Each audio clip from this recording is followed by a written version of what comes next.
All right. What's up, everybody? Welcome back to another Scale Riders podcast episode. I'm your host, 65 Lokes, and this is episode number 258.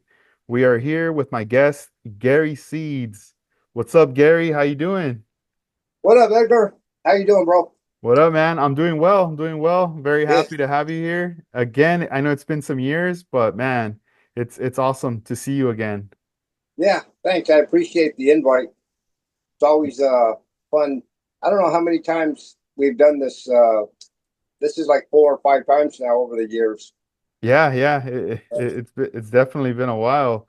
Yeah. And one thing from the last time, that you were on to now, a lot of things have happened, but the one thing that, I wanted to bring up on the podcast is I wanted to thank you for hooking me up with that Bear Garcia DVD, the Oh, the the copy, a copy of the tape. That was something that, has been kind of in the talks with friends for some years now, right, and I still remember, you know one of my friends, Javier, bringing that up to me some years back and asking me, because me and him took a class together, a paint class, and that's where I got to meet him, and he took notice that my friend Luis and myself were still building model cars, and he was like, "Hey, I used to build model cars as a kid." and right, and he was asking, like, hey, whatever happened to Armando Flores, Gary Seeds, David Anthony Garcia? And he knew these names because of the magazines, Lowrider Bicycle magazines, and he lived in Northern California. So I was like, yeah, they're still around, they're still building models, and he was shocked. And then he asked about the Bear Garcia tape. He's like, right. do you have that? And I was like, nah, dude, I don't. So that right there piqued my interest. I started asking different people. I reached out to Jeffries as well. I was like thinking, if anybody's gonna have it, Jeffries is gonna have it, Right. especially him doing a lot of the RC Yep. builds, and even just, 124, 125th scale builds as well with electronics. So then he was like, you know what? I remember watching it, but I don't have a copy of it. And I was like, dang. So, when you flip through the Loiter Bicycle magazines, you do see some ads for it. And that just made it more like, man, this might be a hard one, to find. Kept asking so many people. No one had a copy of it or anything. And, I remember, I had asked you too. And time passed, and then you hit me up one day. They called me, and we talked, and you were like, "Hey, I got it." Yep. And Yeah. how'd that I know. happen? Yeah, it was a hard one to get. I just made one phone call. One phone call and I had it in my mail, in my Wow, mailbox. that's crazy. Yeah. And yeah. Yeah. So yeah, I was excited about being able to send you that. hmm Yeah, Uh, when I got it, and I put it in the DVD player to start watching it. Just that intro with the music and everything, it just took me back. I was like, "Oh man, this is like totally like 90s like vibe."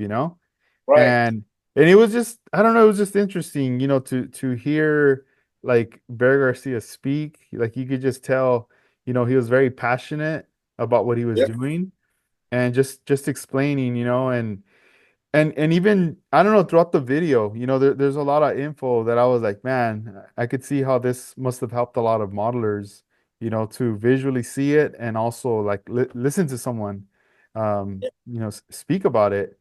And then eventually I had to reach out to one of my friends to ask him, like, hey, how do you digitize this? Because it's in a DVD format, and I want to share it with others so they could like see it, kind of like a premiere kind of thing, like to show it, right? Sure. So when I originally, like, when you gave it to me, right? The one friend, Javier, who kept asking me, like, hey, when can I see it? I kept telling him, oh, later, because I'm gonna stream it or something. I really don't know when or what, but I'll do it later. But I'll let you know. Like, I put it away, and I think like a year passed, And through that year, he kept asking me once in a while out of blue moon, "Hey, do you still have it, or you don't have it, huh? You're making this up." I'm like, "No, I have it. I have it." And I was just like, I'm just waiting. I don't know what I'm waiting for. Like, I guess I'm just trying to see like how can I present this? Like, what's the right way to present this or what, you know? Right. And then time passed, and then I was like, you know what? I'm just sitting on this, and I remember him telling me like, "Hey, dude, you better show me this thing before anything happens to me or whatever." I'm like, "All right, all right, all right." So I reached out to a friend. He helped me like to I guess digitize it or put it like in a flash drive. And then from there, I was like, "All right, cool. I think we could play it now, like through YouTube, you know?" Oh, nice. And then there was like little snippets of the video that I grabbed to show them on Instagram. And you know, I went on Bear Garcia's Instagram account because he does have one.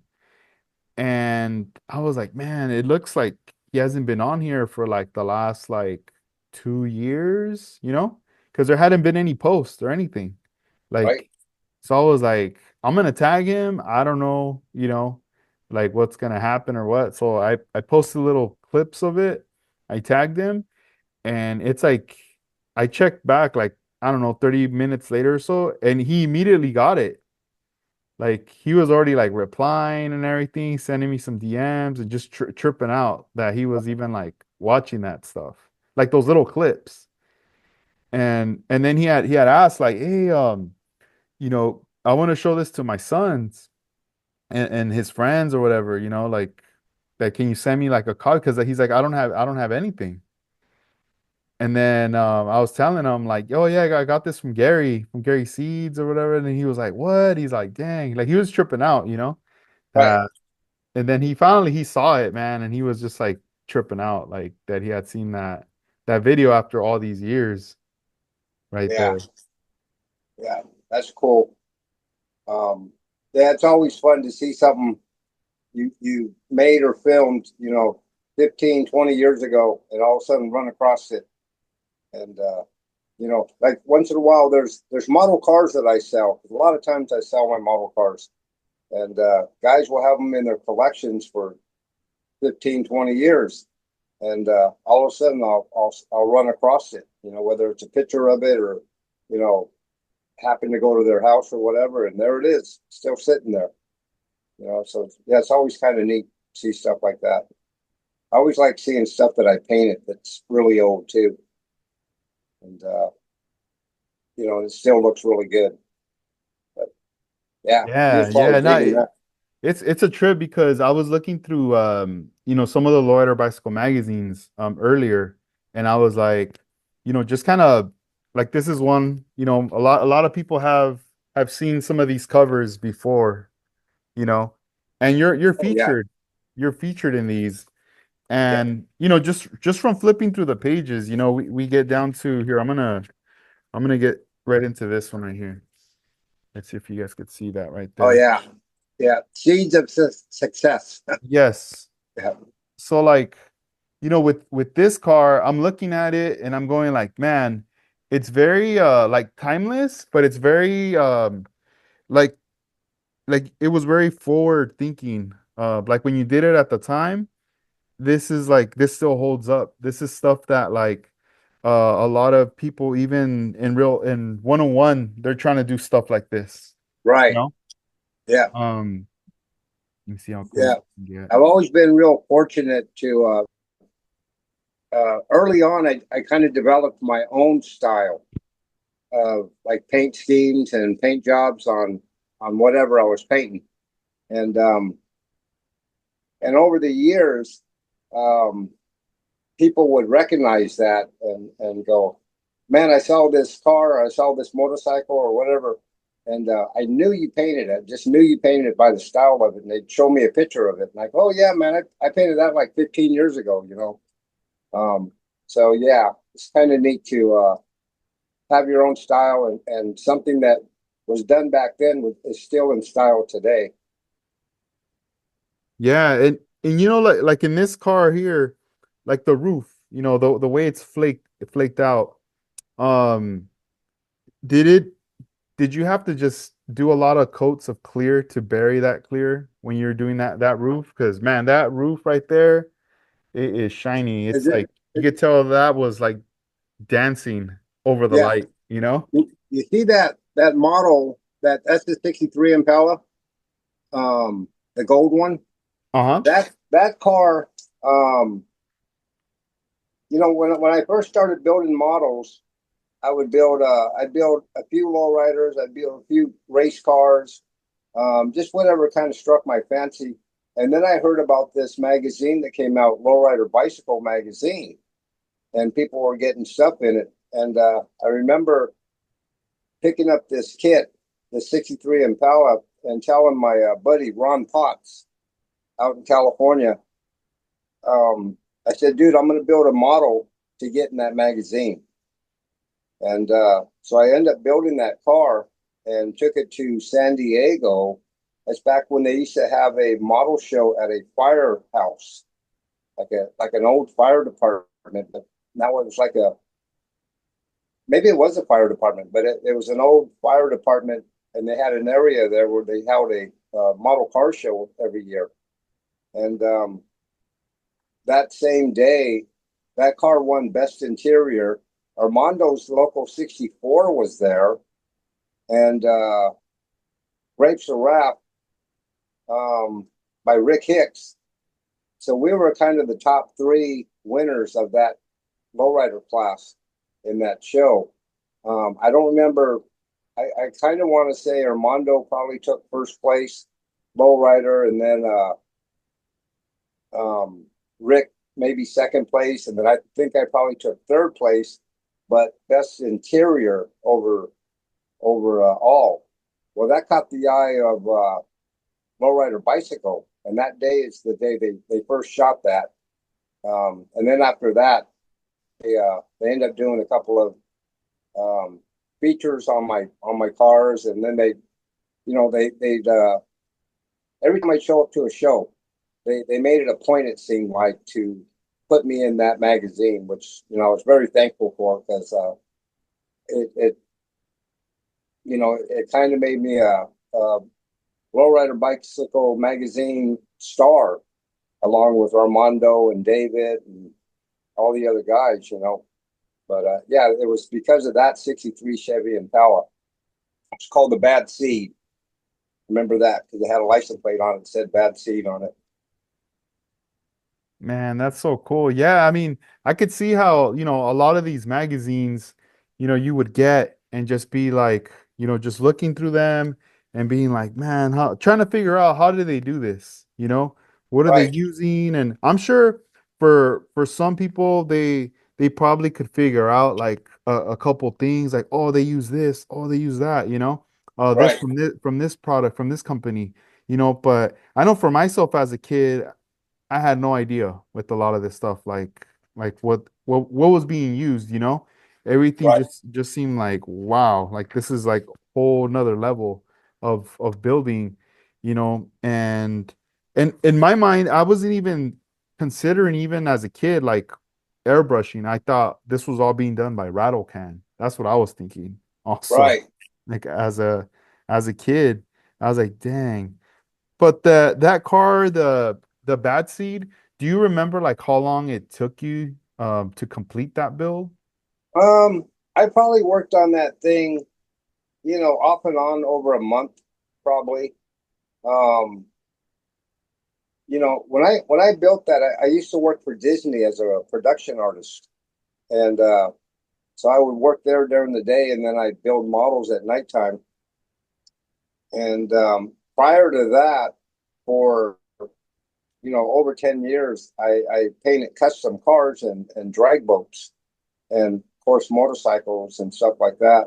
So I had that paint, experience behind me. I when I attacked the models, I did the same thing I did to real cars. I did to these model cars, the same automotive paint, the same clears, use the same tape, and there's a 62 in there that's got a lot of graphics on it in that same article, that Mm. purple one with the flip nose, and yeah, I just applied it to the model kits.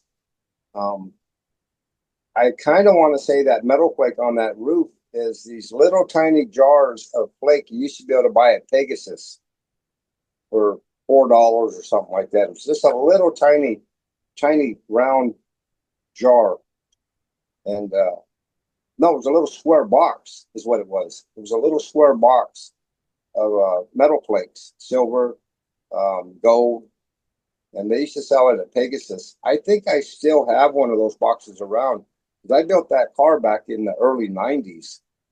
Um, yeah, I man, I don't think because I didn't even get into models till I was like 32 years old. I built them as a kid, and then stopped at about 11 or 12, and then I got into real cars, and then I painted real cars and motorcycles and such. And then around the early '90s, '92, '93, um, I ended up getting into the model hobby, and I went to a show out in Orange County, the IPMS shows, and just got hooked. And I've been building them ever since. But yeah, no, a lot of that material on those cars, well, all my cars really is automotive, House of Color, um, acrylic lacquers, acrylic urethanes, 2K clears, airbrushed. You know, I've done a few spray can ones. Matter of fact, I'm going on my channel, hanging with Mr. G Seeds. Um, Probably starting this week or next week, I'm going to start showing a lot of painting tips for guys that want to paint model cars. And if any of your subscribers want to go over there, there's lots of, over the last couple of years, I showed a lot of how-to on model cars and real motorcycles. Metal flake and candy and lace and all that stuff. I would do step-by-step videos. But I always get guys that want to uh, paint model cars. The only problem is the paint I use is automotive paint, and they're using spray can paint. So it's kind of hard to show them how to paint these model cars with paint that they're really not going to be able to afford. So yesterday and today, to kind of prepare to start doing these how-tos on my videos, I went out and I bought a bunch of Cretex paints, water-based paints, the Extreme Lacquer spray cans. Now, I don't use this stuff. I use, like I said, automotive paint, but a lot of the guys do use this. So instead of trying to teach them how to paint with automotive paint that's way too expensive just to be playing with, um, I'm going to learn how to use the same paints they're already using, and see if I can do graphics and whatever stuff with that. So something to kind of look forward to, I guess. Oh man, that's gonna be awesome. That's a good approach. That's pretty cool of you to, to do that because it is pretty expensive, to Right, buy and start to get into like automotive paints for your right. model cars. And if for your viewers, subscribers that already have and this is the kind of stuff they use, or even some people that don't even, they haven't experimented yet with Createx, it's Yep. not gonna hurt the bank, to like get some of those paints and like try out some of the things that you'll be showcasing. Yeah, it's just going to make it so much easier. Like I said, the last couple of years, I have been showing how I paint models or how I paint real motorcycles, um, but it's always automotive paint, And I realize that the average guy doesn't have access to automotive paint like I do. I got cabinets out there full of it because I've been painting for 50 years, so I've got a lot of that paint. But so instead of trying to teach them what I do, I'm going to try to learn what they do, and then try to see if I can't do the same type of graphic work, which I'm pretty sure I can. It's just water-based paint shot through an airbrush. It's it's more the technique and the patience you got to have to paint one of these. Um, Everything else can be taught, you know, steps and do this first, do this second, you know, that all that can be taught. No, Hopefully, it helps definitely. out a lot of guys. That's my main objective, to help other modelers. No, that's great. Let me real quick, let me give out some shout outs too, because I'm checking the chat room and we All do right, we have some, some viewers that are checking in. So I wanted to thank Builds by George Juarez for hooking us up with the super chat right there. Thank you, man, for that. And thank you for tuning in as well. Also, Left Coast Model Car Builds, Slowly Models, John Paul, Steven Cassell, Model Car 1589, OmniWorks, Raven 79. What's up, guys? Thank you guys for tuning in and being on here on the chat. If you guys have any questions that you would like for me to ask Gary, please let me know and I'll pass that to him and I'll let him know. Um, let me see here. Yeah, Gary, it's so awesome of you to be able to do those kind of things because a lot of the times, everybody is like in their own, world, like building and doing their own approach before they discover a community. And then eventually they go, you know what, let me check YouTube. Let me see what info I got on there. And next thing they'll be coming across your channel or other channels that will do some tutorials and show.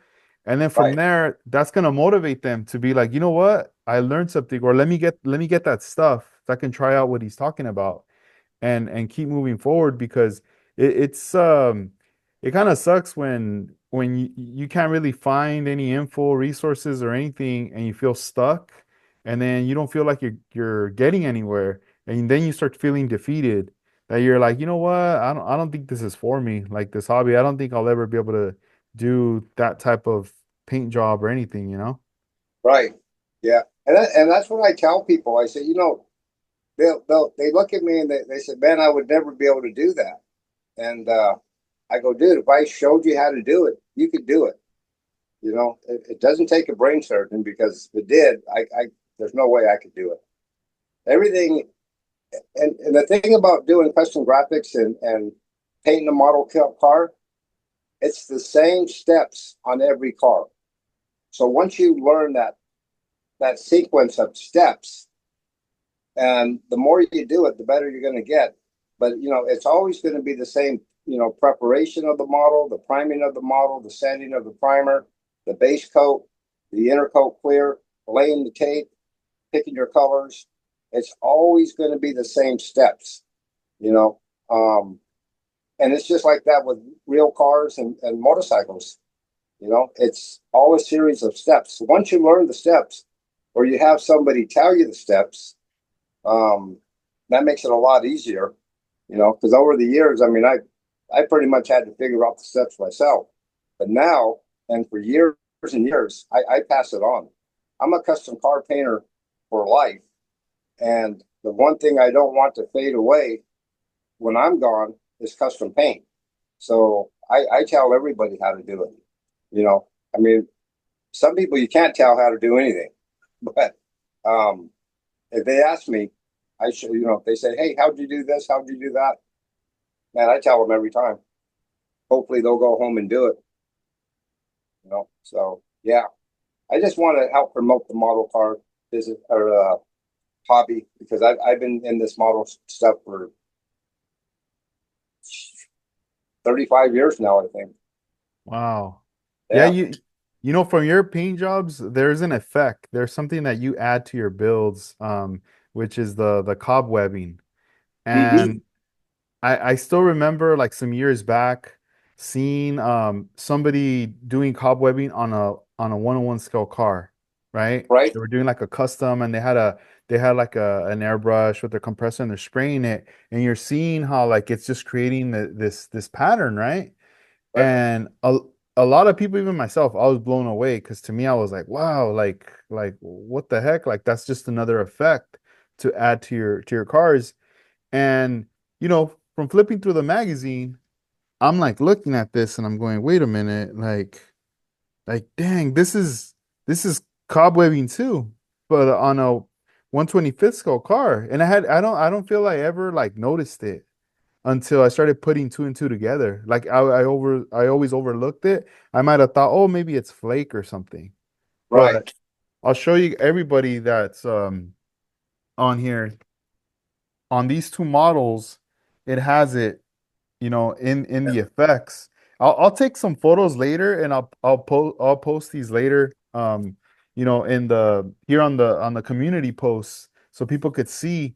But when I started to see that, I was like, oh man. And then I started to notice it more. You were on some of the new stuff when you were like sending me some photographs of some of the latest builds and stuff. And I was like, man, like no one else is doing that, like that effect. Like, and I thought, Oh, man, I wonder if it's a very difficult thing to do or it's the easiest thing in the world to do. I mean, it's the easiest effect you can do when you're painting. You want a cobweb or a spider web, they call it. Just give me just a second. I want to.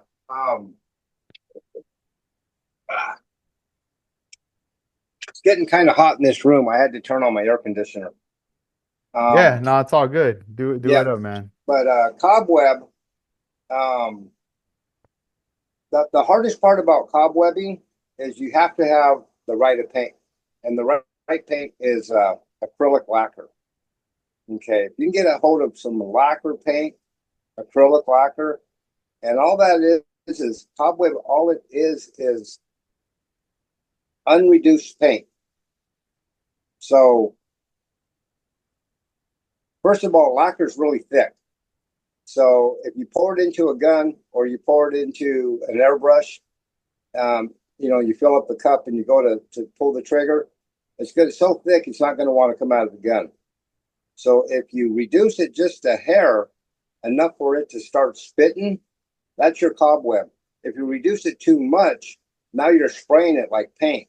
So you don't want to reduce it too much. You just want to just enough to get it to come out of the end of that gun and do that splatter all over. And that's all cobweb is. But it's acrylic lacquer. It's very hard to do it with water-based paints. Very hard to do it with acrylic enamels, urethanes.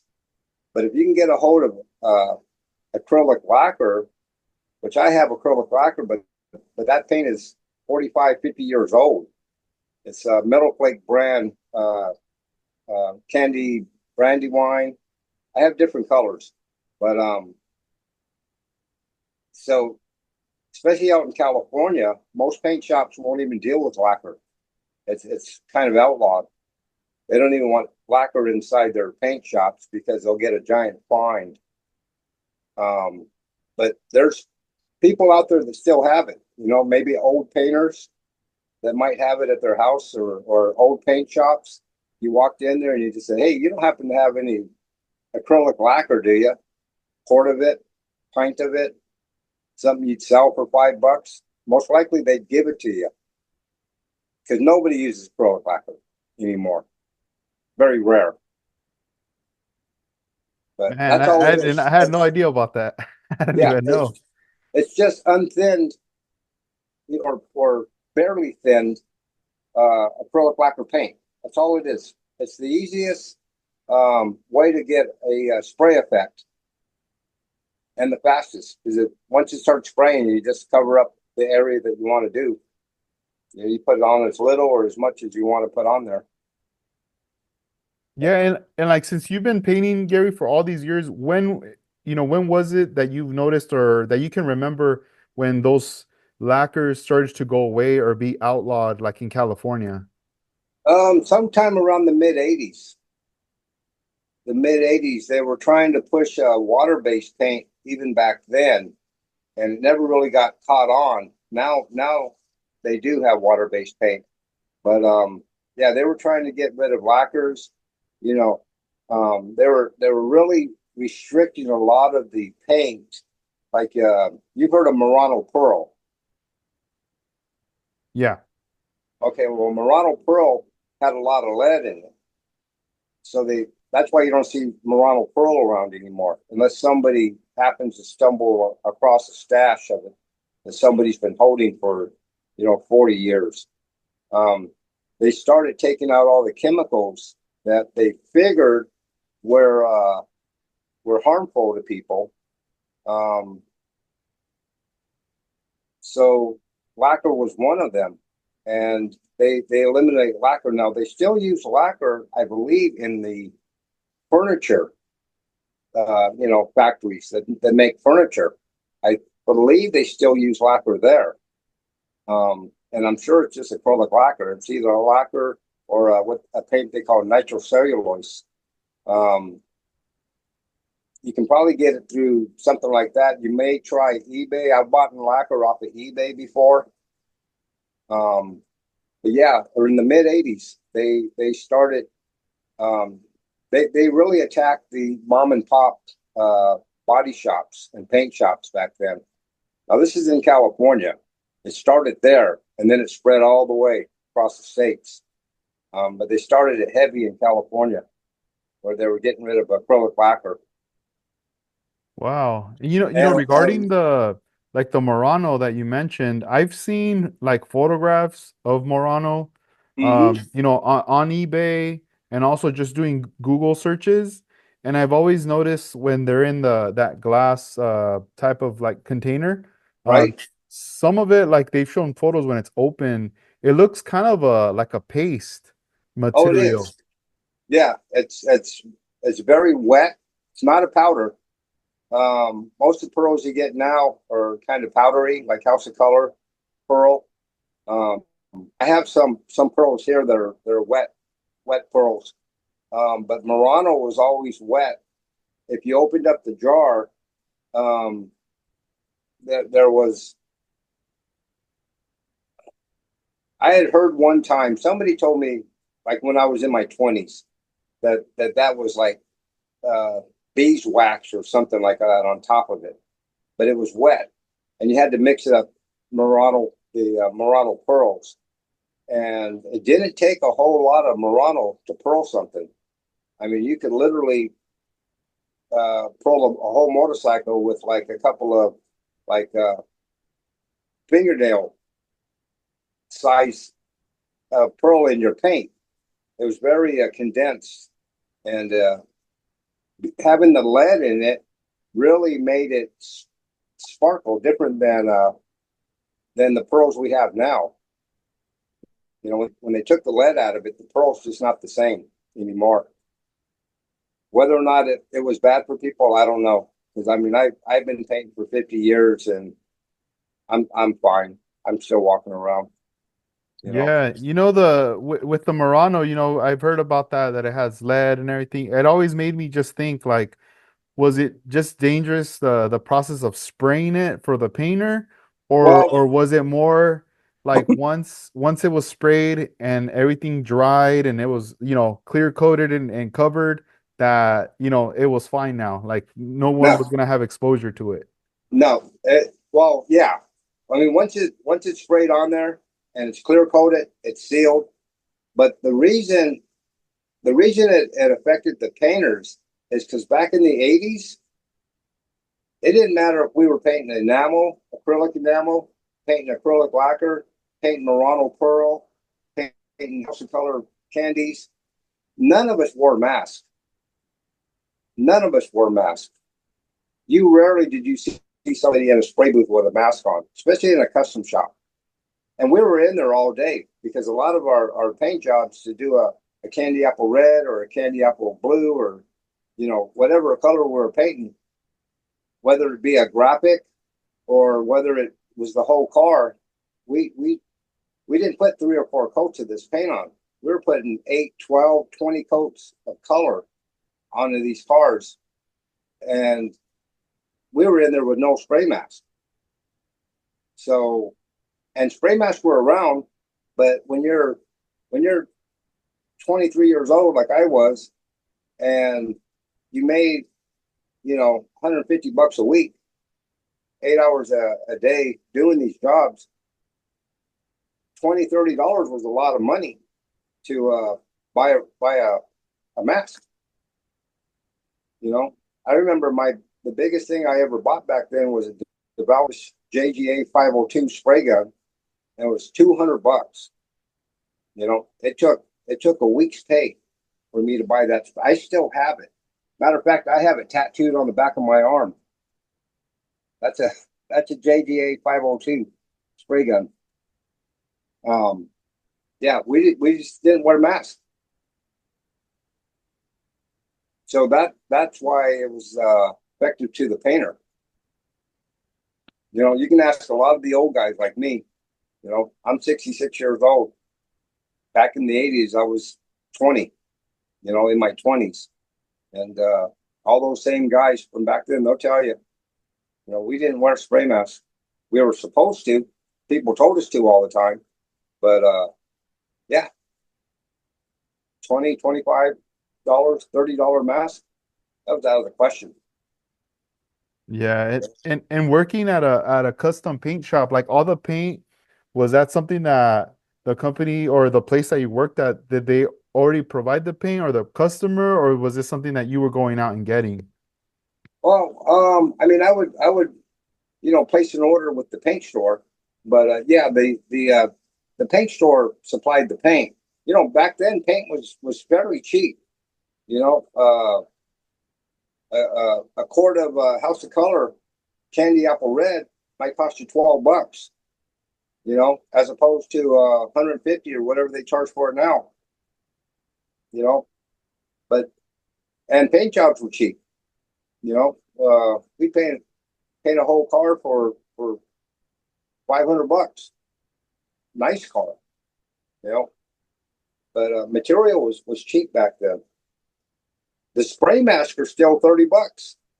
They never Mhm. really went up. But the spray guns are expensive. I have a $1,200 gun now. You know, one of my guns was $1,200.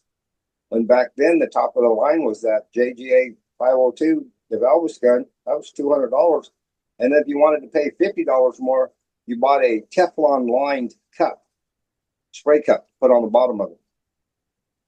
So that was a week's worth of money right there that you Yeah, needed. dang. And You know, when was there ever a time when you started to notice, like, things being outlawed, or the laws kicking in and things are changing, that you were like, did it ever make you think about the future of the paint or where this is headed? Like, man, this isn't gonna be working out for us, or like just the paint industry in general? well, you know, the rumor was, and I never heard it from anybody but other shop owners, paint stores, stuff like that. Was at that time in the '80s, California was trying to squeeze out the small mom and pop paint shops because of the chemicals. They did it to the chrome industry. All the chrome shops eventually closed up and moved out of the state because California made it so hard for them to have a working chrome shop with all those chemicals. You know, you used to have a chrome shop in every block, and chrome was cheap. You know, 57 Chevy, you can go down there and get the whole front bumper re-chromed for $100. You know, and there was a chrome shop like on every block. It seemed like back then. Well, they were doing the same thing with the paint people. You know, they got very you know, chemicals are bad for you, this and that. You know, EPA, all this other crap, OSHA. You know, they were trying to squeeze out, like I said, the small mom and pop body shops, custom shops, and all of this. And what their plan was, from what I heard, was eventually the state of California was going to have their own big giant body shop. And when you got a dent in your car and you needed it fixed, that's where you took it. You know, same thing if you wanted your car completely repainted. You know, they were going to actually take over the paint and body business. You know, it would never happen with custom shops because you know, custom shops are back then. Custom shops were kind of outlaws. You know, I think there was a whole different crowd of people used to hang when I used to hang around at custom shops painting bikes and stuff, there was a whole different crowd of people. You know, you had uh, hardcore like bikers and crap like that. There was always something happening at the shop. You know, somebody pulling out guns on this, or you had hookers in there. And I mean, there was always something going on.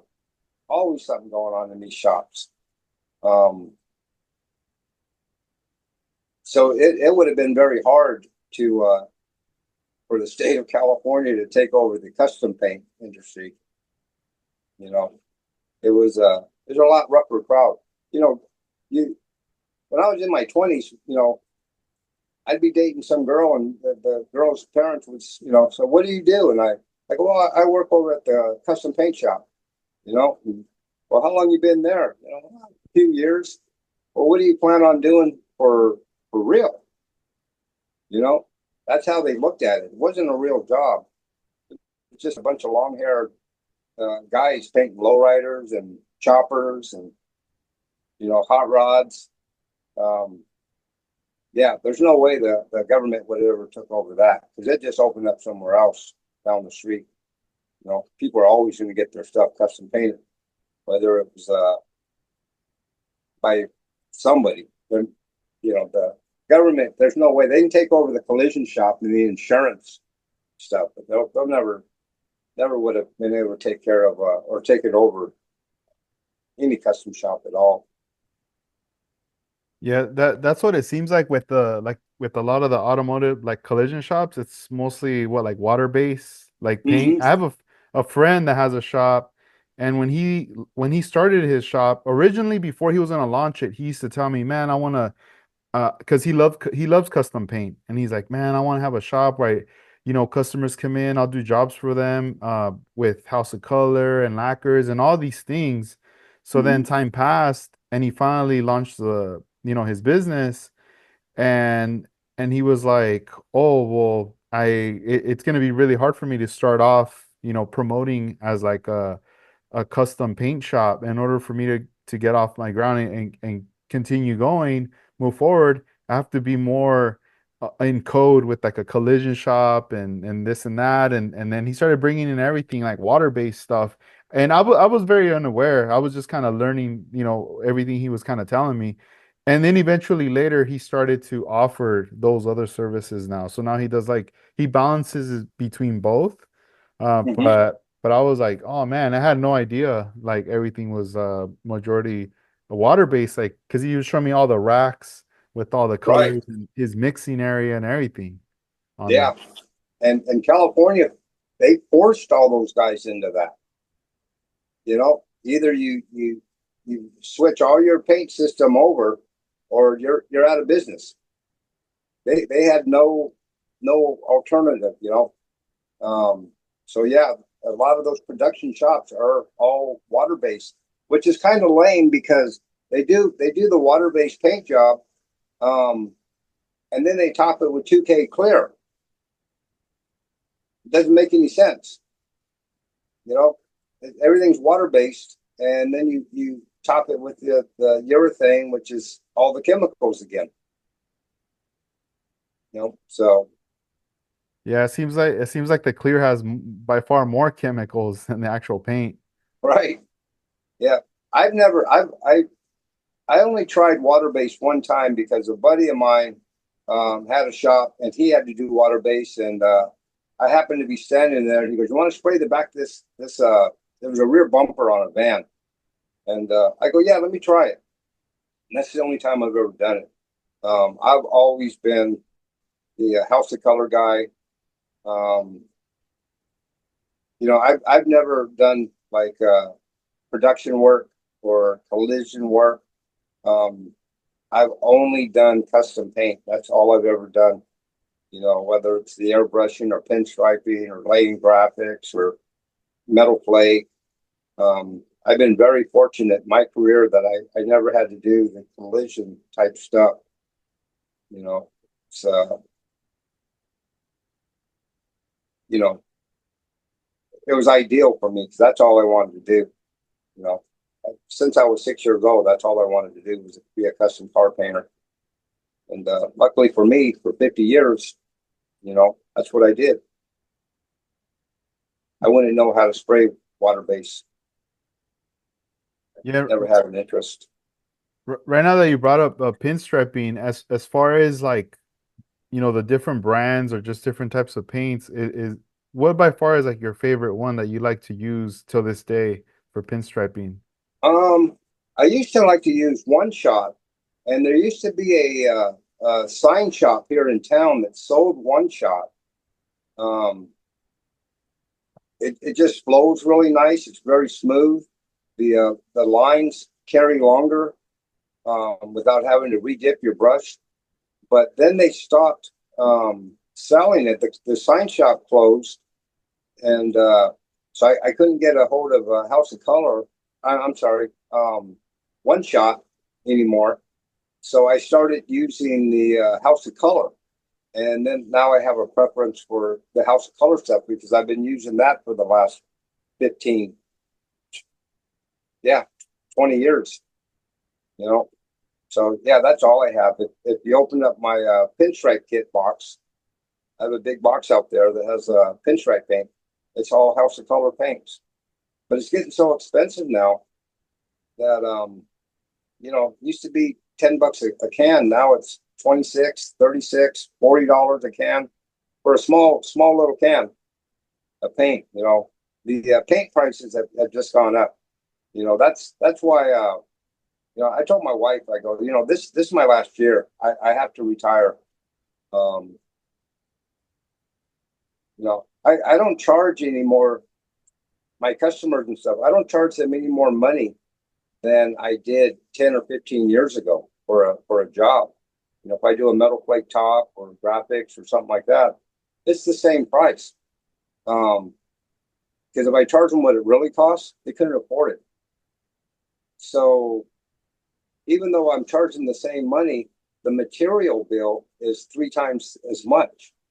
So I don't make nearly as much as I should on a job, but I also can't charge the customer the price of that material because, they couldn't afford it.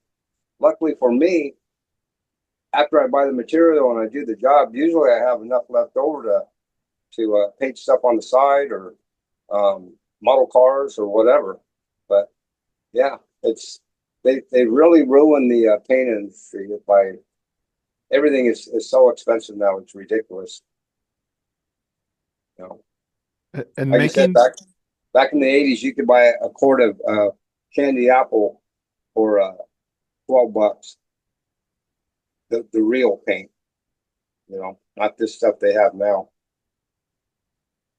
Damn, that's crazy. So like that making that decision was it did that make it pretty easy for you, or was it still kind of something you had to kind of think about for a bit, regarding like Um, retirement? no, because I'll always do it, and I don't talk about it much, but over the last couple of years, my health has been going kind of not as good as it used to be. Um, I get tired very easy, and so I just figured it was time. You know, I just want to kind of spend time painting little stuff on the side, painting stuff for buddies of mine, and doing my models and my Hot Wheels. I like taking the Hot Wheels apart and repainting them, and but yeah. Anymore, if I kept doing it, um, I don't think I'd be very healthy very much longer. Right now, I still feel pretty good, but yeah, um, 50 years is a long time to do the same thing over and over again. But the only reason you do it, or I did it so long, is I love to custom paint. I love doing flames. I love doing graphics. I love doing metal plate. That's what I do, and that's what I've always done. There was a time in there back in the 90s for 10 years. I worked as a production artist for Disney and Warner Brothers um, for like 10 years, but I always even still kept painting stuff at home. I was always painting something because that's just what I love to do. It all started with bicycles when I was a little kid, 9 years old. sanding and repainting bicycles, trying to figure out how they did metal plate. Man, because that you grew up on that. That was like a huge thing back at that time, right? Oh yeah, yeah. You're talking like 1969, 1970. That's when all the when I was a kid, my mom would give me like a buck and go down to the liquor store. We call them liquor stores in California. It's just a little market. Here, they don't have anything called a liquor store. If you tell them liquor store, people think you're going to buy liquor. Um, but yeah, she'd give me a buck, and I'd go down to the corner market, and I'd buy some candy, and I'd buy a hot rod magazine or a choppers magazine. At 9 years old, and I just sit and stare at those magazines constantly. Try to draw the stuff that I saw in the magazines, and try to uh, copy the paint jobs that I saw in those magazines on my bicycles. I remember thinking that I can metal flake my bike because I have this glitter in this cup. All I got to do is make sure the paint is wet and sprinkle the glitter over it. That's as close as I got to metal flake at that time. But I saw this candy pink chopper in a magazine one time when I was about 10 years old. Well, we had just painted our bathroom pink. So there was a little bit of paint left over. So I ended up taking my bike all apart and then painting the bike pink. It didn't quite have the same effect, but in my eye, I kind of squint your eye and kind of thought, yeah, my bicycle looks like that pink chopper. But yeah, so yeah, a long time to be painting. And yeah, it's finally time to hang it up, I think. Yeah, you had mentioned like back in the day that people used to flake out like their boats. Hmm. Do people still do that now? Do you know if people still do that? Yeah, yeah, they still do it. You got a lot of guys, especially race cars and stuff that use wraps because they're going to crash them and everything else. But there are still some guys that insist on the authentic custom paint job. They want the metal flake, they want the candy graphics um, on their boat, on their cars, on their race cars, their choppers, whatever. They want that authentic thing that even if they're 35 years old, well, they grew up looking at their dad's stuff and their grandpa's stuff from back in the day, and that's what they want. So yeah, there's still a lot of guys that are still doing the real custom paint. You know, that's what it said on my sign I used to have up my shop. It used to say real paint, real custom paint. And then underneath the my name it said I'll make you famous. You know. No, that's awesome. I remember a while back you had sent me a link of a video of you had sent me first like photos of this motorcycle you were painting, and then there was like a YouTube video of this lady who had gotten her, I think it was like a bagged motorcycle. Oh yeah, yeah, yeah. That one was pink. Um, yeah, she crashed that bike. Oh no way, dude! Yeah, That bike looked dope in the video. I remember she yeah, was so happy. yeah. They took that bike to Texas to some big show out in Texas, and they were out riding it around, and somebody, I guess somebody pulled out in front of her, from what I heard. I don't know whatever happened to that. Man, yeah, and then there was another car you had done. It was more of a like a race car. That you did for a customer. It was like I remember you sent me some photos. It was like a before and after. Yeah, Um, man, that's cool. Yeah, one thing I always loved about your paint jobs is a combination of the colors. You know, yeah, how yeah. how how do you juggle with that now, having done so many paint jobs throughout, your career, that you still find a way to keep it fresh? Like every time you come out with like a new build, it's like the paint job, it's always different, but it goes together so good. Yeah, I don't know because before I paint something, I never know where I'm going with it. When I'm getting it ready, when I'm sanding it, when primering it, I'll think about it in my head a little bit, but I won't really know until start laying the tape. Once I start laying the tape on something and pick out that first color that I'm gonna paint this section this color, and then it just kind of just goes and flows.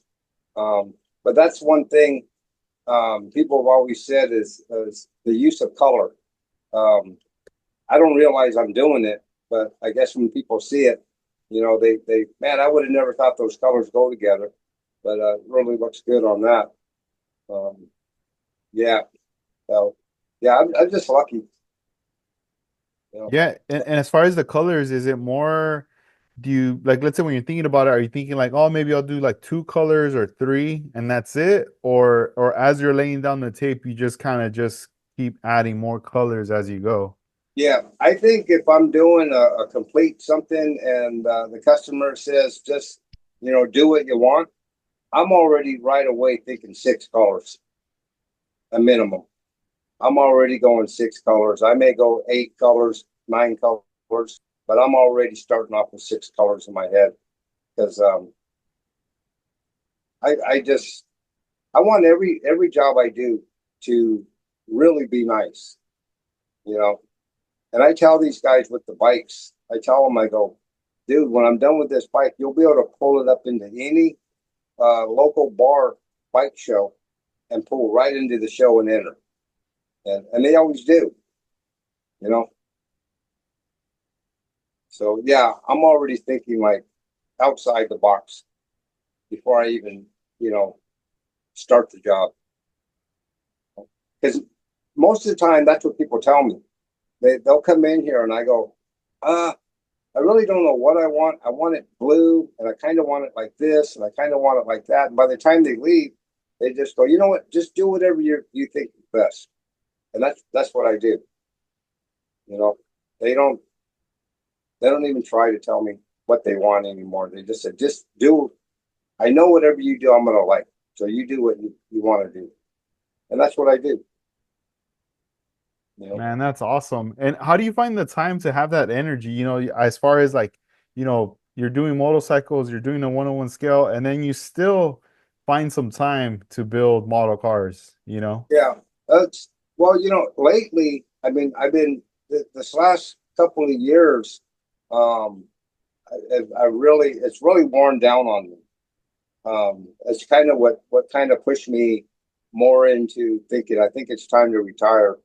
Um, I used to have a lot of energy where I'd work on this and that and this, and then I'd end up, with a model kit for the rest of the night, doing whatever.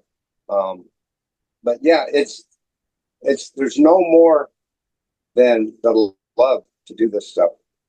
It's the only thing because it's not the money. I guarantee it's not that because I don't have any money. I have enough money to pay my bills, so it's never been the money. It's always been for the love of doing stuff. And what I really like is I'll see I'll look at YouTube or I'll look at what's the other one called? Not TikTok. On Instagram or No, not Instagram. Maybe it is TikTok. Yeah, I guess it's TikTok. Mhm. But I'll look at that when I'm just sitting here bored, and I'll run across like cars cruising around that I painted. Um, my 67, which is this one up here. I don't know if you can see that big picture of that 67 Impala. That was my car, and I sold it a few years ago. Well, a You know who Tingles is? Yeah. Out Yeah, in Texas, right? yeah. Tingle sent me a video. He says, "Hey, I saw your car, and it was out in Las Vegas, cruising around by the casinos, and that's always really neat to me to see, something that I painted, somebody else enjoying it, and it still looks like really good. They've the car looks like it was just painted yesterday, and it's a 8-year old paint job on it. So, stuff like that. And but yeah, the money is not the deal. It's the love. I love to paint. You know, I always have, and I'll paint till the end. It'll probably be just model cars and little side stuff here and there. Skateboards or whatever. Man cave type stuff. People like to hang up. Um, but yeah, I'll always be painting, even Yeah, though my I wanted to shout out Freddie, H-Town Model Shop, because he did oh a yeah, replica of that 67. oh yeah, I bought it. Oh, no way. That's awesome. Yeah, I got it right here. Yeah. That's cool. Yeah, because I remember that car, the car you had. And I remember him telling me one day, like, hey, check this out. I'm working on this build. Don't say nothing kind of thing. Right? And then he was like, "Oh, it's a replica of Gary Seeds, is 67." And I was like, "Man, that looks so spot on. Like Oh, it it's looks so good." awesome. Yeah. It's awesome. I mean, I couldn't have done it. The detail that he was able to put in that model car, um, I would have had a heck of a time trying to do as good a job as he did on this one. And it looks awesome. It's sitting up there on the top shelf. Um, there's another guy in Canada that built one too. You know, he sent me pictures of that one. Oh Same man, paint job on it. that's cool. Yeah, it must have been crazy to see your car out in Vegas. I wonder if the person that lives out there, or they would just happen to just take your car out there for a Well, cruise. no, it's out there. A guy named Mike owns it now. I actually talked to him after I saw the video that Tingle sent me, and uh, he lives in Vegas. He's I don't remember. He's in a car club. I can't remember the name of it. Originals or something like that. But he was telling me, he goes, man, he goes, I love the paint job on it. The paint job still looks like nice, and he's got it all looking really good. He put it in a show in, I think it was Arizona lowrider car show and the Las Vegas lowrider car show. He put it in both of those, and in one of those, it got a third place out of I guess this class, which was pretty good because I built that car to drive. I didn't build it as a show car. I built it to drive it, and I'd get out here on the freeway and drop that thing to an inch from the ground and drive that thing all day long at 70 miles an hour. It just ran so good. Man, that's so dope. I just like picture you like whenever we say 1 inch off the ground, I'm like, damn, that must have been so dope Oh cruising in yeah, that thing. yeah. That's awesome. Right now I was flipping through the mag real quick, and Uh-huh. one ad and this is something that even a friend brought up to me. Big Kid Enterprises. Oh yeah, From, Dennis. from looking at the ad in the magazine that I have right here, this one right here, there was always here, sorry. There Oh, was I got always like a section where it said like if you send in, I think it was like $1.50, that they would send you like a catalog. right. And it was like the catalog to pretty much show you like all the different things that they sold, because this is like before websites. This was more of a mail order service if you lived, far away from the area. And I remember my friend mentioning that to me. He says, "Dude, I remember like getting that, ordering and getting that catalog a long time ago when I was a kid, and I would have my sister like order stuff for me because she was older. She would help me like get my stuff from Big Kid Enterprises." And he was like, now we need to hunt down that that catalog. Um, Did you ever see that catalog back in the day? yeah, I'm, this is a long shot. I might have that catalog still. Um, I got a box down here that I'd have to dig through. Um, Okay. That would be crazy if you find yeah, it. I don't know. it, I'm very curious to see the pages just to see like what my friend was talking about in that catalog, you know? right. Well, I lived right around the corner from Big Kid Enterprises. Man, tell us. All right. Yeah, I want to know more because to me, Big Kid Enterprises always seemed like a mysterious because I don't know too much about it. Like, who owned it or the backstory too much. And that's always been something like I just love their logo and everything. And I was always like, man, I wonder how it must have been back in the day with the yeah. company. No, it was cool. Um, his name's Dennis.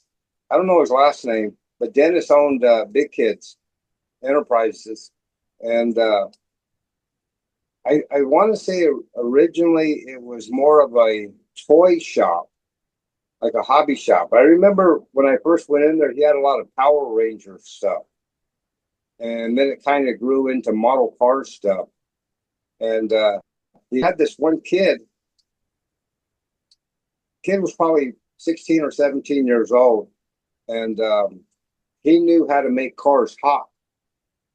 Well, Dennis saw that and figured out a way to make a dollar on it.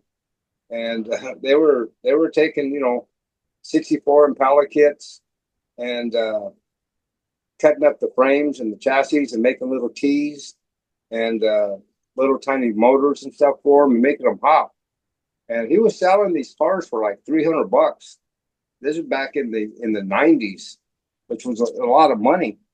But there were guys, kids all over the states buying these things, and he didn't like Pegasus hobbies for some reason. I remember that, and that gold car. I want to say it was that gold car and that 62 Impala that you showed me in the magazine when you first started this. Oh yeah. Hmm.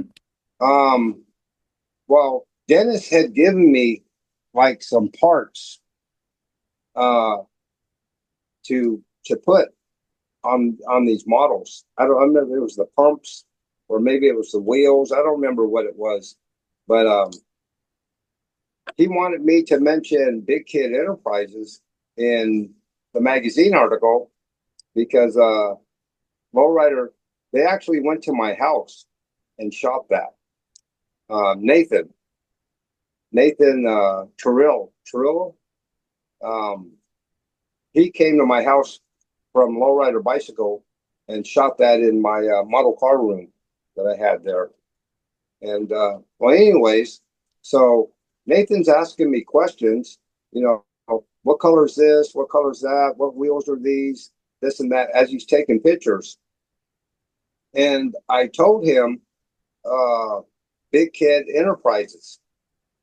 And well, when he got back to Lowrider Bicycle, and I don't know if he wrote the article or this other guy, Saul, wrote the article, but in the article it said I bought all my parts from Pegasus, and man, Dennis was pissed off about that. He thought that I told him Pegasus, and I didn't tell him Pegasus because at that time Pegasus was like Yeah, I way. found it. You're right. Oh, Keep going, and I'll pull it up in a bit. But now go oh, for it. okay, yeah. Well, I think Nathan and Saul know the name Pegasus, and when they were just writing, I don't think they were really thinking about it. They just automatically assumed Pegasus hobbies. But I hardly ever went to Pegasus because Pegasus was either in Whittier, where they used to have an old shop, and then they had another shop in Montclair, and it was just a drive just to go get model parts. I'd always go right around the corner from my house, right to Dennis's shop, and so I know I told them Big Kid Enterprises, but in his head he had a rivalry with Pegasus, which I don't think Pegasus even cared anything about him, but he seemed to care a lot about Pegasus, and yeah, he was really mad. He was mad when I went to the hobby shop. But what the hell is this? Yeah, like, hey, dude, come on. Yeah, Yeah, that's crazy. Yeah, so it's on this issue for anybody who has the magazine. This is the cover, and this is the one that also has Armando Flores, the local 64. right. And that's the one I just brought up in the beginning of the podcast. So it does say photos by Nathan Trujillo, Okay, and yeah, then it does Nathan. say text by Sal Vargas. Okay, yeah, yeah. So See, so like towards the end of the article, it does say, watch, I'll see what I'll quote what he wrote. He writes, Gary could not put any regular type of wheel on the machine. He just had to have the best for his deuce. So he popped into Pegasus Hobby in Whittier, California, and bought a set of Dayton's and tires. yeah, yeah. See, now I have never bought any Dayton's out of Pegasus. You know, Dang, I mean, that's I've crazy. been to Pegasus lots of times, but at that time I was only going to David Garcia used to work at that Pegasus in Whittier. Hmm. So when I did go to Whittier, it was only to see David and hang out there for a little bit. But I don't think I've ever bought anything out of that store. I've bought stuff out of the one in Montclair years later. But yeah, so I told them, I know I told them Big Kid Enterprises, but he's probably so used to writing Pegasus during that time that he just wrote Pegasus in there. Yeah, But yeah. as far as like Big Kid Enterprises, um, do you remember like how long it lasted? Like how long were they in business until they decided like, just to end the operation? Well, that was kind of weird because originally he was over in Carson, right off the 110 freeway. That's the first time I ever went to that shop, and that's when he had a lot of toys. It was a lot of toys, but I heard about a hobby shop over there, so I stopped in there. And next thing I knew, he was right around the corner from my house. And at that time, I lived in Harbor City, so he was either in Harbor City or Torrance, because that's sort of a borderline right there. Yeah, I think it was more Torrance, but and I want to say that I know he was there for maybe 3 years, 3 or 4 years, not really that long.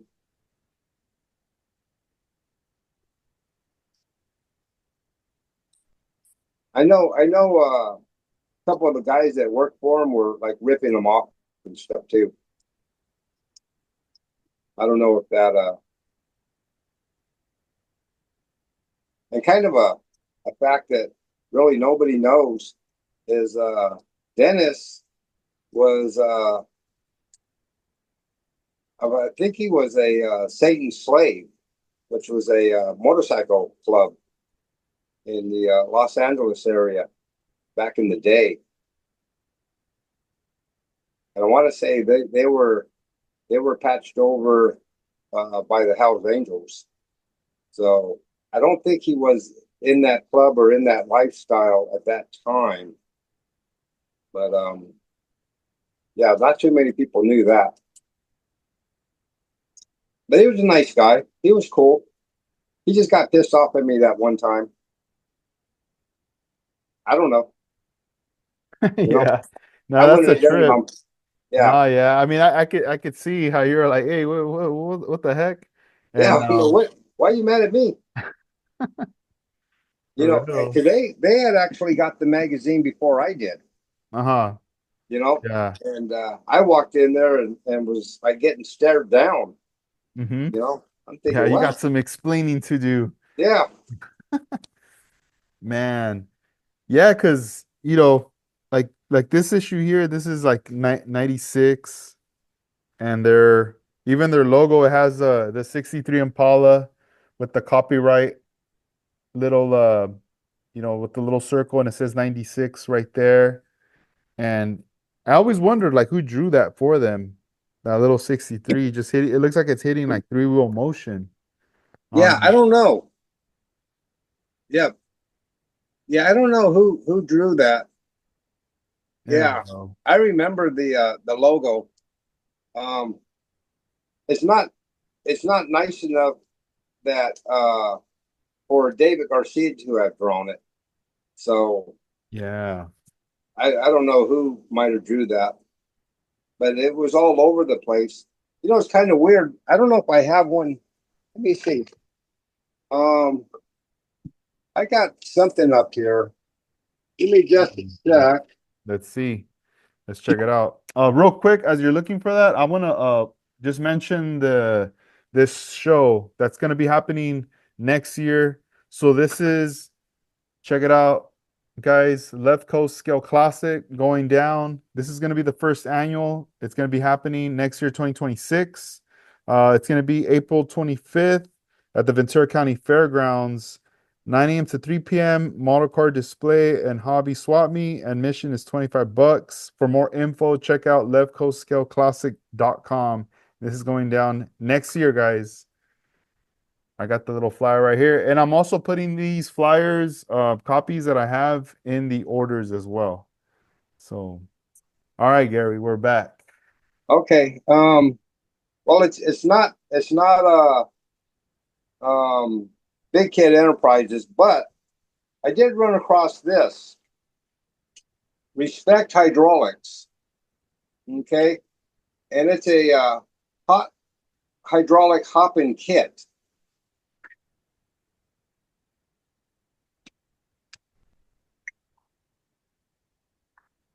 Got a chassis in there, motors. It's got the trees. It's got I don't know what that is. I've never opened this. It's all sealed. It's got a switch box, and I guess it slides under a 64 Impala AMT kit. Damn, that's so crazy. This is the first time I'm ever seen this. I've never seen that before. I didn't even know that existed. No, neither did I. That's crazy. Yeah, don't open it. Keep it sealed. That's so awesome. It's got a price tag on it. 24.99. Dang, at that time, man, I wish it 24.99. What's the year? It shows it? it doesn't show the year. Oh, okay, okay. It might show the year on this booklet. There's a booklet inside. Okay. I So guess it shows you how to hook it up. yeah, the instructional magazine or booklet right there. Yeah, but it comes with two 130 motors, two push button switches, two C bars, two frame reinforcements, two gears, one drilled switch box, one washer, one 7.2 volt battery connector, six screws, 5 foot of hydraulic test line, 10 foot of wire, and 3 foot wire cover. Man, that's dope. It comes with a lot of stuff right there. Yeah, yeah, in this little bag. You want this? I'll send it to you. Nah, for real? Dude, Yeah, I mean you don't have to, man, but that'd be no, crazy. yeah. This be That part of that your. that man, I've never seen that before. I've never seen it either. How do you where'd you get it from? Or I got it from a buddy of mine, Tim, who okay. saw it at a model show. What the heck? Probably, I don't know, a couple years ago, I guess. Yeah, I wonder if that was being made out here, like if somebody was packaging that and selling it from here or out of Oh yeah, state. yeah, it's definitely not from here, Yeah, and it was probably shipped. It was probably mail ordered, and that's I mean, crazy. it's got to be 20 or more years old. Yeah, yeah, yeah. You know, it's got to be from the 90s because Wow. Even just the artwork alone like looks pretty cool, like the whole display right there. right, Dang, even is that a hat? Like the yeah, guy doing the peace sign? yep, yep, like a baseball cap. I don't know if you can see that, but yeah, no, man, you're welcome to it if you like Oh it. man. Yeah, man. I'll take it, but man, I feel kind of bad because you're like showing it to me and then you're like, here, you can have it. That's No, no, you can. crazy. It. I put it up there. I just figured it was kind of model car history type stuff. Um, Yeah, that needs so to be like preserved right there for right, sure. Yeah, don't open it. Dude, that's so crazy. Nah, but it's it looks it's awesome. yeah, it's definitely old school. Yeah, no, it is. It looks very, very 90s like Yep. style. I wonder, they must have been like, all right, hopping and everything's like pretty hot right now. We got to come out with our own kits. Like, what Oh if yeah, we came out with this, with their right. version? So there was Respect hydraulics, and then there was Hopping Hydros. I'm Mhm. pretty sure he made kits also. Yeah. And then you had Dennis, and uh, and there's no telling, that was all in California. I don't know Mhm. if Respect might have been that hobby shop in Compton. Mm. Now that You I know think what? about it, I wonder it sounds familiar if they were featured in one of the Lowrider Bicycle magazines, like the yeah, store. yeah, they were at the swap meet Okay. in Compton at the old I think it was the old Sears or something like that. But Hmm. me and my buddy Ron used to go to that show all the time. Yeah, Yeah, and I'm gonna have to look through my magazines because let me see.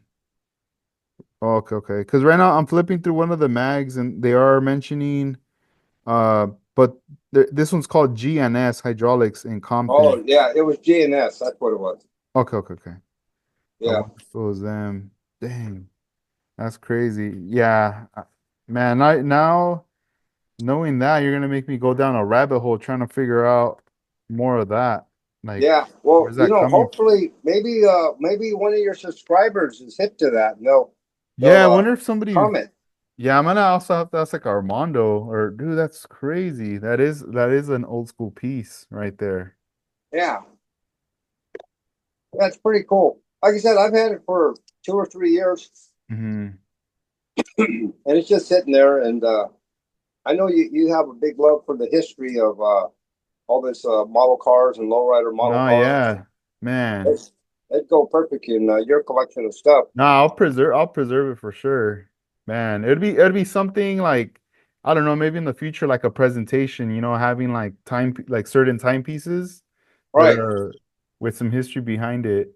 That'd be Yeah. pretty sick. Well, this will make you start hunting down big kid stuff and then GNS stuff and Yeah, yeah. Because even like that, earlier, like that catalog I was just mentioning, the Big Kid Enterprises, that seems to be something that, it's like I've asked people, no one has it, or they kind of remember it, but not really. And I'm very curious, like of wanting to like see it, just to like flip through the pages, or even if it's just an image of it, like right. a PDF or something.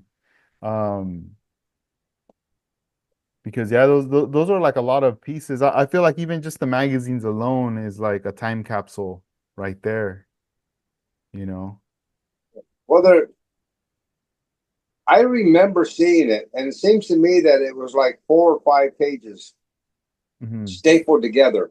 Um, I don't remember if I saw it in my stuff or if I just remember it from 30 years ago. But I have a box down here that's got a lot of stuff, um, stuff like that. I'm gonna dig through it and see if see. I might even have it. If I have it, you can have it. But I can't promise you that for sure that I have it. But I'll look. No, thank you. Thank you. That would be crazy. That'd be crazy if you find it. I'll be like, what? I'd have to do like would have to do a live stream, like flipping through it, even though it would be like a little bit of pages, but I think it would be pretty dope for that. But You gotta see if Dennis is still around and get him on yeah, your. I wanted to shout out Dennis Matthews, because right now, you're talking about Dennis from Big Kid Enterprise, but Dennis Matthews, he has sent me a link to your other channel, because Oh, you had okay. I wanted to bring up your other YouTube channel regarding like 164 scale stuff. Yeah, 164 diecast newbie, and Yeah. What made you want to start that other channel? well, about a year and a half ago, I built models for forever. About a year and a half ago, I got into the little 164 diecast stuff, which you see all around me. It's this whole room is full of this stuff, and I just thought, I have the Hanging with Mr. DC's channel, um, and I've shown my Hot Wheels on that channel, but those guys didn't seem all that, excited about it. Um, so I thought I'd quit boring them and I'd do a Hot Wheel channel for the Hot Wheel guys. So yeah, it just kind of led me into that. Yeah, Dennis is really cool. Dennis might be here this weekend.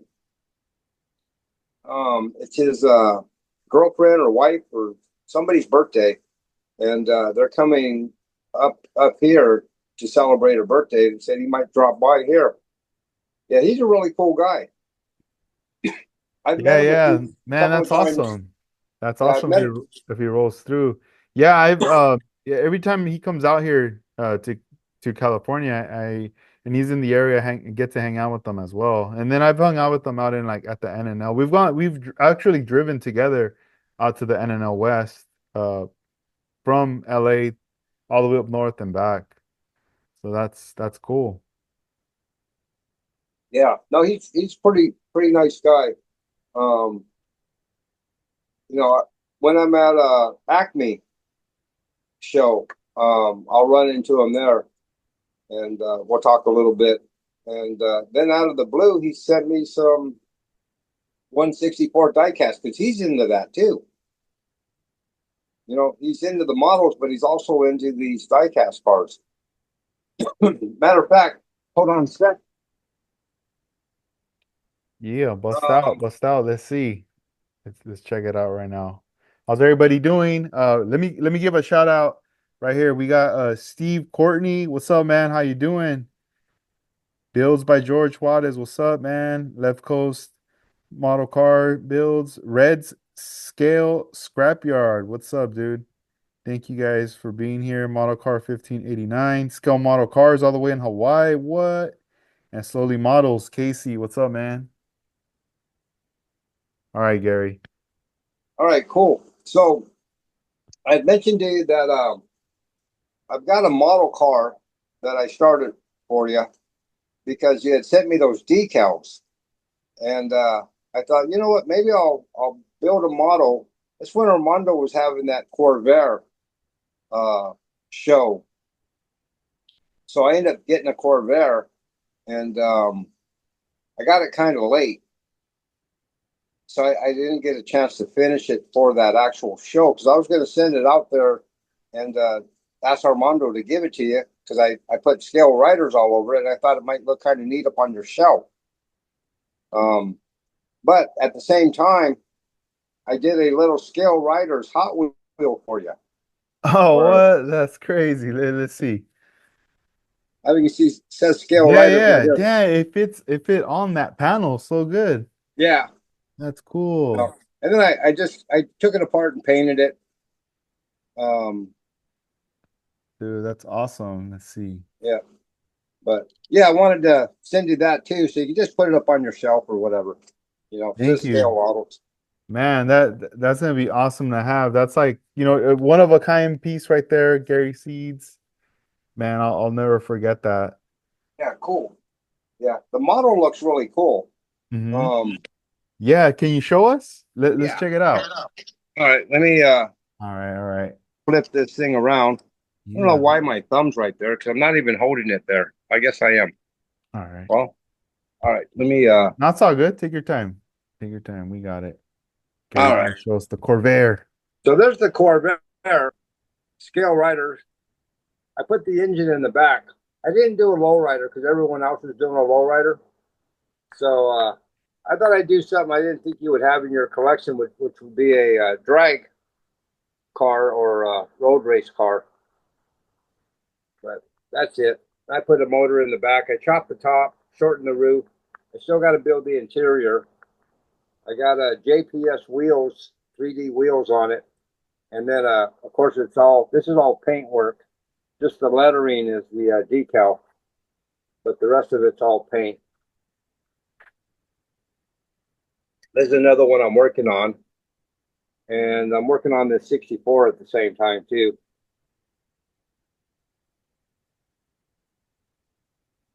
But yeah, I'll eventually get caught up on all this stuff. Yeah. But I just figured stick it up on your shelf. It says scale riders on it, and people know what that is.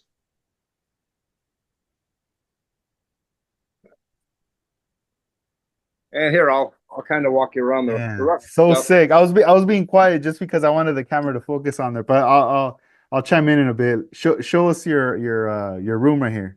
Yeah, this is a room I built.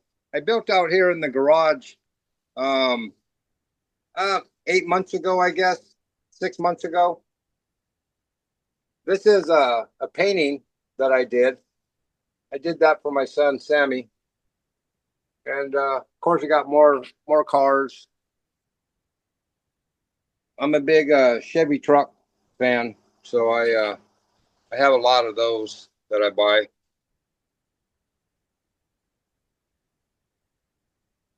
Of course, the model car stuff. Then magazine stuff is up there, and more cars. Then I got some cars down here. Those are models. More stuff over here. Got a big 64 body I'm going to paint for my son. His father-in-law back in the 70s and early 80s was a big name in the hydraulic world. I knew him when I was 16 years old, and we all looked up to him. His name is Frank McGee. They called him the Mad Hopper out of Hawaiian Gardens.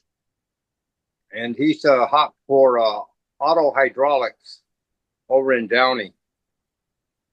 But oh, it's so hot here lately. Today I went and bought a new air conditioner for the model car room. And then other models stuff up here. Oh, there's that 67 I got from Freddie. I ripped the chassis out because I'm going to switch the wheels to Astral Supremes, hopefully by lowrider model car parts, because he's got the best looking ones, I think, and that's what the car needs. So this is more Hot Wheel stuff. This is stuff that I paint. I paint all that stuff there. Take them apart and paint them. It's just a hobby, something to do. Got a whole a big rig full of lowriders. And of course, it's got the Gypsy Rose in the first spot. It's a car my buddy Walt painted back in the day. But yeah, I accumulated quite a collection of diecast cars. Then, of course, we got down to scale. masterpieces and scale riders right there. There's some other stuff I painted. Yeah, yeah, just a room full of stuff. But yeah, that's uh that's what this room is. It's my little model car getaway. Man, that is awesome. Thank you for sharing right there. That was, I felt like that was like an exclusive right there, seeing like the room, your workspace.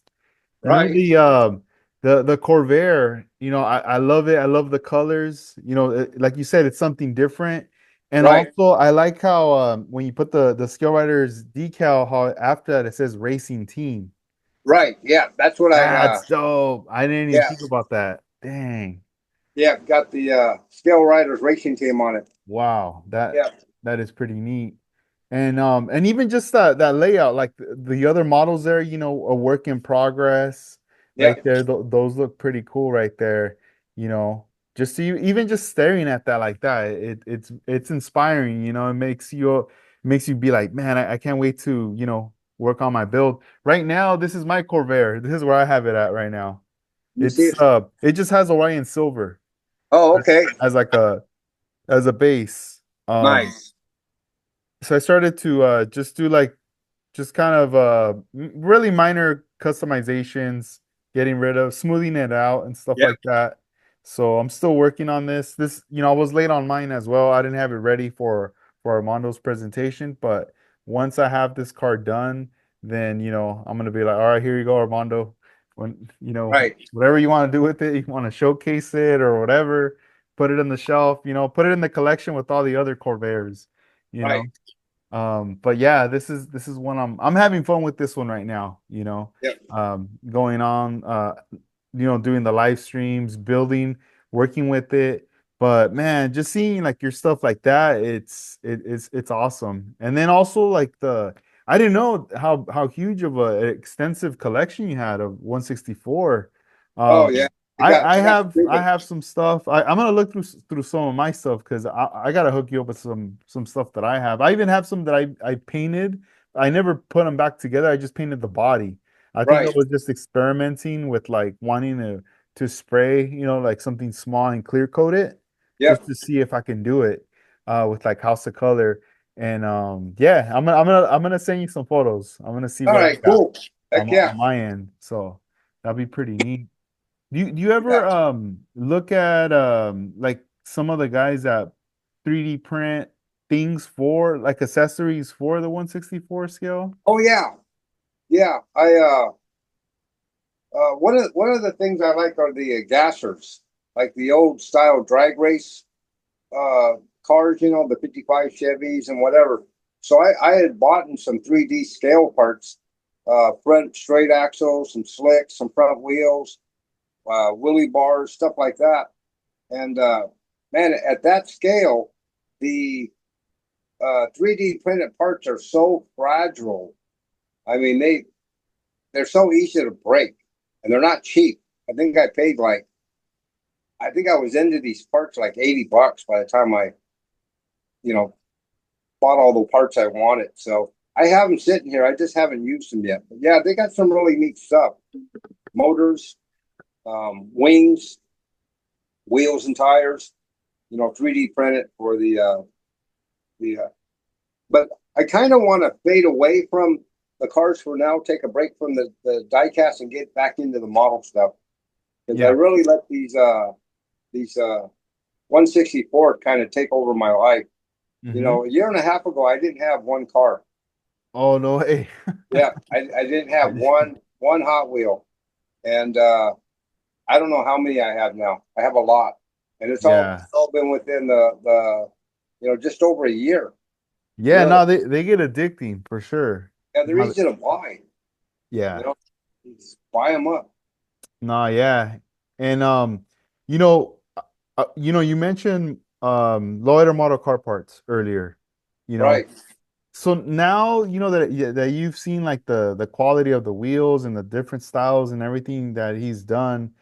and that you've acquired, does it ever, make you kind of look at some of your old builds that you maybe go, man, maybe I might have to update the wheels, kind of like what you're gonna do with the model for that Freddie did? Right. Yeah. Um, yeah, I mean his parts are super nice looking. He sent me a set of uh Astros, and he sent me a set of wire wheels that were just freaking awesome. So yeah, sometimes I would look at my cars and think, just like Freddie's car. Freddie did such a bitchin' job on it. But he had the Pegasus Astral Supreme on it, but it's too it's out of scale. It looks more like a 15-inch, and it really should be more of a 14-inch. Where Gavin's wheels, once I put them on there, man, it's going to fit the car so nice and just complete that model. Now, before I tore this apart, I offered this car back to Freddie. I said, Freddie, I'm gonna do something to this car. If you want it back, let me know. Oh, no, no. I said, dude, I'm not going to charge you anything. I'll just send it back to you. Now, I've bought models from people before, um, and I'll usually keep them for about a year or so, and I'll just send them back. I'll just give them back to them. I don't. It's kind of hard to have somebody else's model in your collection when you're a builder, because the first thing people do is they come in and they look at it and they go, "Oh, that's awesome! Did you build that?" And you got to go, "No, I didn't build that one. I built these over here." So but no, I mean, I've had friends over the years that like needed money and stuff like that, and don't really want to ask for it, so they'll sell you something. So I'll hold on to it for a little bit, but then I always send them back. I'll just send it back to them. So I asked Freddie before I tore this car apart, "You want it back, man? I'll send it back to you." And he goes, "No, no, no, it's yours, it's yours." So I went ahead and tore the chassis out. Figured I'd build another chassis for it and get it to slam on the ground, sit flat on the ground, because that's when I had my Impala. That's how I used to park it all the time. It was always laid, and so I'll end up laying it down and putting some of Gavin's Astral Supremes on it with his tires, because yeah, they're just awesome. Man, you had mentioned that, when someone asks you, hey, that looks great. Did you do that? And you're like, oh, I've had that feeling a couple times in the past. And this is like the first time I experienced that was in high school. The last time I had built a model car was like in like eighth grade, and it was a 67 Impala, the AMT kit. And when I built that, at that time I was like, all right, this is like the best model I will ever build. This is Right, like me taking my time doing the details and everything, and it's not gonna get any better than this. right, And so I built that model, and I never, I stopped building models for a while, and I still have that model till this day. And I remember like when I was in high school, there was this kid who I knew, and I was already a senior by this time, and as seniors, like he was in this I, man, I can't remember, but it was somewhat of a like an Air Force, like military kind of course he had to take because right. he wanted to get into that field, and the high school was like offering, I guess like a period that you can go. So I guess one of his projects was he wanted to like present like a helicopter that he airbrushed and painted. And I remember seeing him in the early morning walking to school carrying this like helicopter. And I was like, or this aircraft, and I was like, oh man, that's dope. Where'd you get that? Did you do that? And he's like, yeah, yeah. And I was like, wait, what? You painted that? And he's like, yeah. And I was like, with the airbrush or spray can? He was like, airbrush.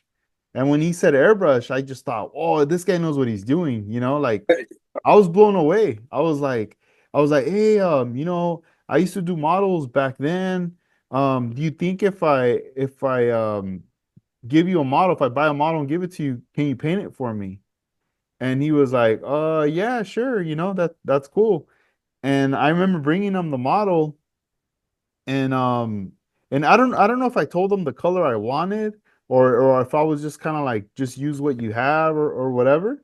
But it took a long time to get the model back. It Right. wasn't because I wasn't like bugging him or anything. Time just passed. I know he was busy and I was like into other things, but then just he just walked up to me one day, was like, "Hey, here, I have the model done here. I gotta go though, or whatever." And I was like, "Oh, nice. Like, what do I owe you?" He's like, "No, no, no, no. Like, here you go. You can have it."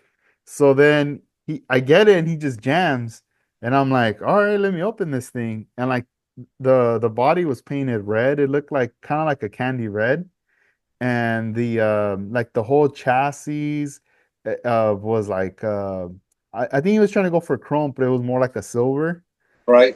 color that I came out with, and then it was just like a black interior. Yeah. And it was this was a Revell, a 64, and I put it together back at the house. I remember going to the hobby store, I bought the glue, and I just kind of glued everything and put it together. And then I even bought the little case to enclose it Yep. with, and I had it on my shelf. And I would always look at the car. I always liked looking at the different angles of it, and just being happy, like, oh, cool. I finally have a nice Impala, like a painted Impala, on my display. But then the more that time passed, I was like, it just didn't sit right with me because I was like, I didn't paint it, you know? Right. I just didn't paint it or whatever. Or friends would see it. Hey, that's cool. Like, when'd you do that? Oh, somebody painted. I just glued it together kind of deal. Yeah. So then later I just put it away and I was like, all right, I'm not gonna mess with this. And I remember there was a time that Revell started to release some I believe it was a 63 Impala that already came painted. Right. And Yep. it had like I think on the hood, like I don't know if it was like or on the trunk, like a female like decal or something that was Yep. like on it. And I remember buying that too and putting it together, and it was the same feeling. Like, Yeah. oh, I didn't even, I just assembled it. I didn't even paint it or anything. So, I had to put those away, but then I think it was like years later, finally, I took out that model that friend of mine in high school painted, and I remember that one in a 61 that I had an AMT put away together. That was kind of the start of me getting back into it again. This is possibly, I don't know if it was like 2013, 2014 of me like getting back into model building. And then I remember stripping that model that he painted and just, going on YouTube and researching like, how to paint a model car and all this, and then just going from there. And it wasn't until I want to say like 2017 was when I met Armando. So there was some years where I was kind of on my own, doing my own thing, and I didn't really know anybody who was like building the models until, I started to meet people and then starting to go to the shows. Uh, Right. but but yeah, having those models, and I was like, man, I didn't even paint this, you know? Yeah. It felt It's it it's felt kind of crazy at that time. yeah, for me it's hard to have um somebody else's model sitting because I got buddies that they want to gift you, a car they built, but I tell them, I go, man, you know, either end up giving it back to you or I'll sell it on eBay. So just keep it, you know, because it's just for me it's a weird feeling to have, you know, somebody else's car sitting amongst all my cars, you know. To me it should mean more to them than it does to me, you know. So I'd rather than just keep them because I don't know. I just don't. It doesn't sit right with me to have somebody else's car. But I'll hold it, and eventually I'll offer it back to them. And usually they go, "Oh yeah, you don't want it," and I go, "No, it doesn't fit my stuff, or you built it, so you should have it," type of thing. So, but Yeah, I'm always selling or giving my cars away though.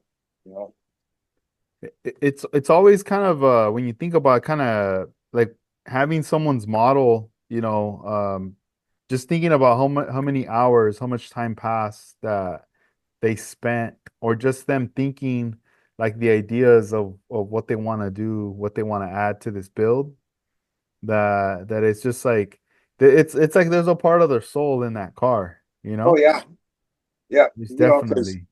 as a builder, you sit here and you build and you're done for the night. You go back in the house, you're still thinking about it. You're still, when you're trying to go to sleep, and you're still thinking about it. You go to work the next day, you're still thinking about it.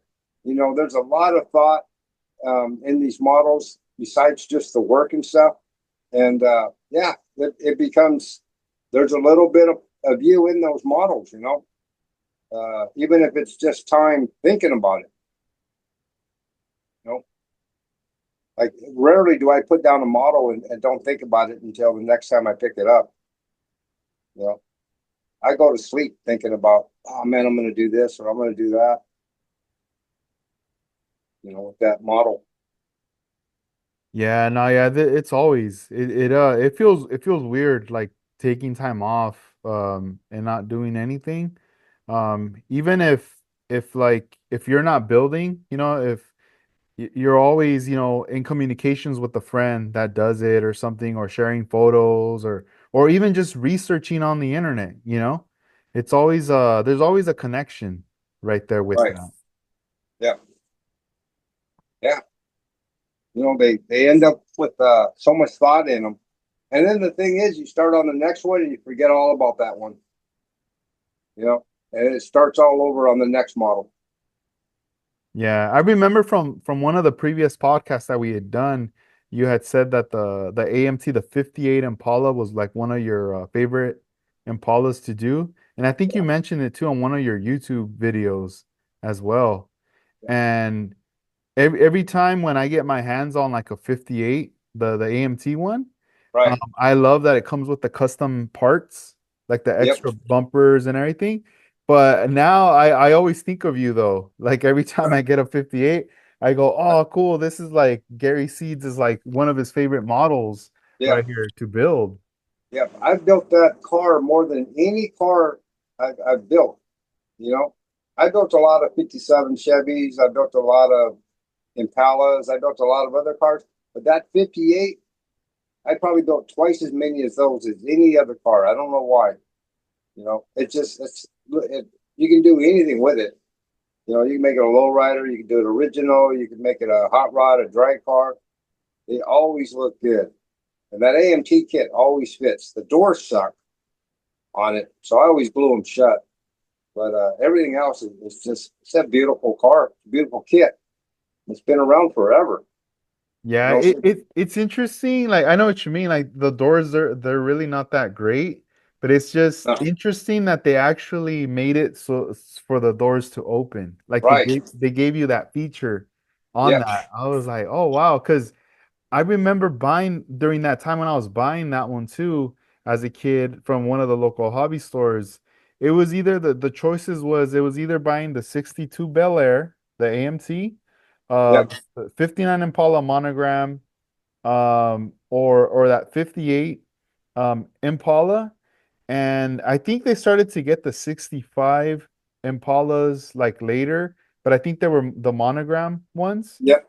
And man, everything else just seemed like either like a Chevy truck or like a Ford. They didn't really have that much big of a selection, Right. when it came to it. But you know, going to the store and seeing one on the shelf, and it was like either $8 or $10.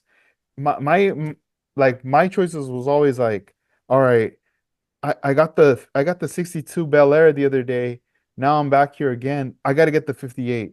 It was always those two that I was always like kind of which one should I get, But for Right. me the 62 Bel Air, the one where it showed the Bel Air uh, painted in blue with Yep. like that gray Yes. backdrop, that to me was like the artwork that's been engraved in my mind so much. And And every time I pick up that box art or that kit and I look at that artwork, even though it's just a photograph of a model, it does take me back to Oh those yeah, times, you know? yeah. And a lot of these kits, I'll run across kits, the box art, from when I was a kid. And I'll remember being in a hobby shop and looking at those kits, even at 11 and 12 years old. Because when I grew up, there was a hobby shop. I mean, I probably lived in the middle of three hobby shops within a half a mile of each other. There was just hobby shops everywhere. And I remember looking at all those drag cars and funny cars and kits. You know, Rarely did I ever buy one, but I would go in there and I would look at them all the time. There's one right by our junior high school. Stop in there all the time just to look at models. Yeah, one of my friends, he had told me like even him like growing up, he used to see a lot of models at even like a lot the grocery stores Oh yeah, carry a lot of model kits. yeah. Grocery stores had them. Drug stores had them. Five and dime stores. Uh, you had Zodi's and Kmart. They were everywhere at one time. Yeah, I do remember Kmart like having them. And I remember when even like when Walmart started to show up in my city when they built this brand new Walmart and I remember they had a uh like where they had all the toys and then there was a section it was like model kits. And then they had this big old glass casing full of paint, all the rattle can paint that they had there that was for models. And that's where I kind of bought like the last couple kits that I built during like junior high when I took a pause to building. Right?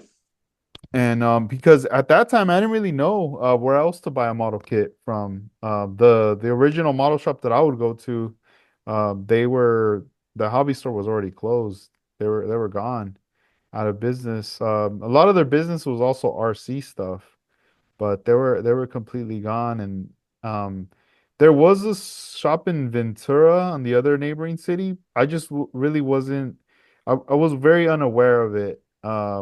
I just knew it was like by a theater, but I was still a kid. I didn't. My parents we weren't really going out that way, and it was gonna be kind of hard for me to be like, "Hey, can you guys take me down there?" Right. To go to the store. Like, it would have been like, "Nah, what are you talking about?" You know. But yeah, it's crazy. Like, I can imagine like back in the day, man, there must have been so many shops. Oh, they were everywhere. They were everywhere. And then you had stores like Toys R Us and KB Toys and malls and yeah, model kits were everywhere when I was growing up. And before that, my older brother, he built models. So yeah, I'd always look at his and break his, try to roll them and whatever and Hmm. bust them up, and then he'd come and bust me up.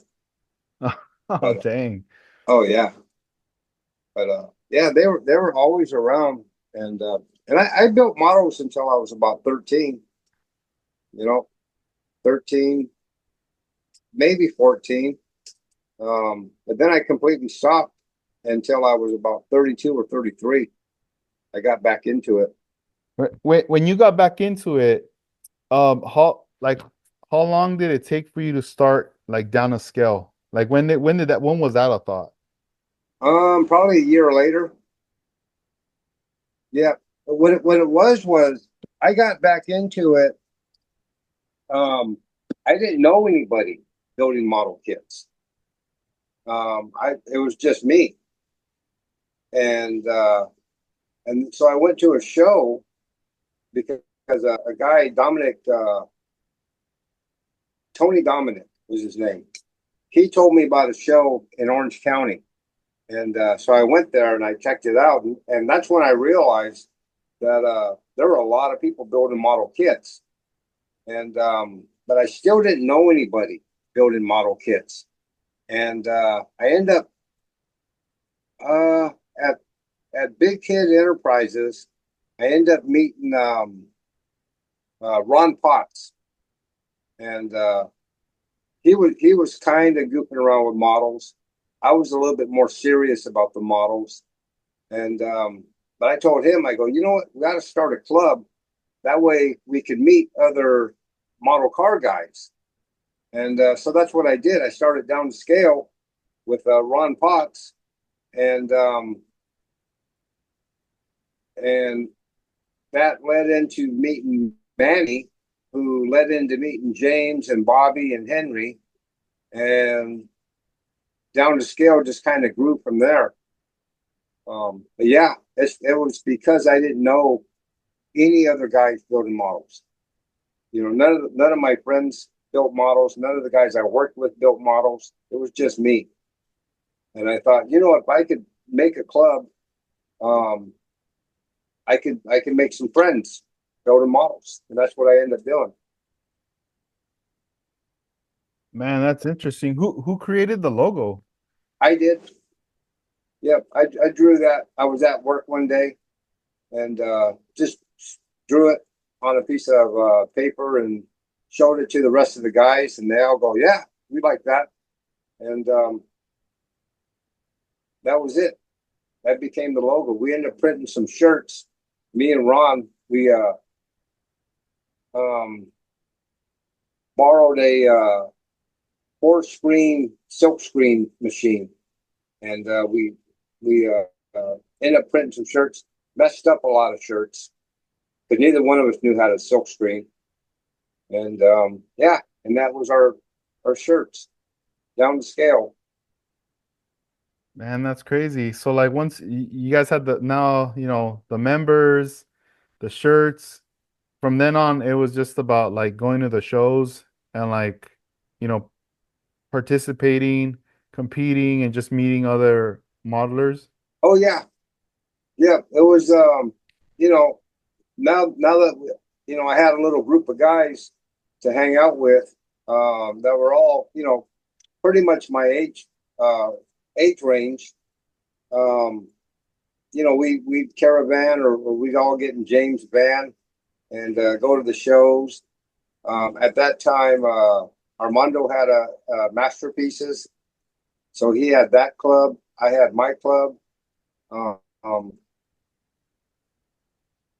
and yeah, that's where we'd go. That's when I met Armando for the first time. It was early '90s. Probably down at that San Diego show. I think I went to that San Diego show where when I got into lowrider bicycle, I I almost think that was before I started down the scale.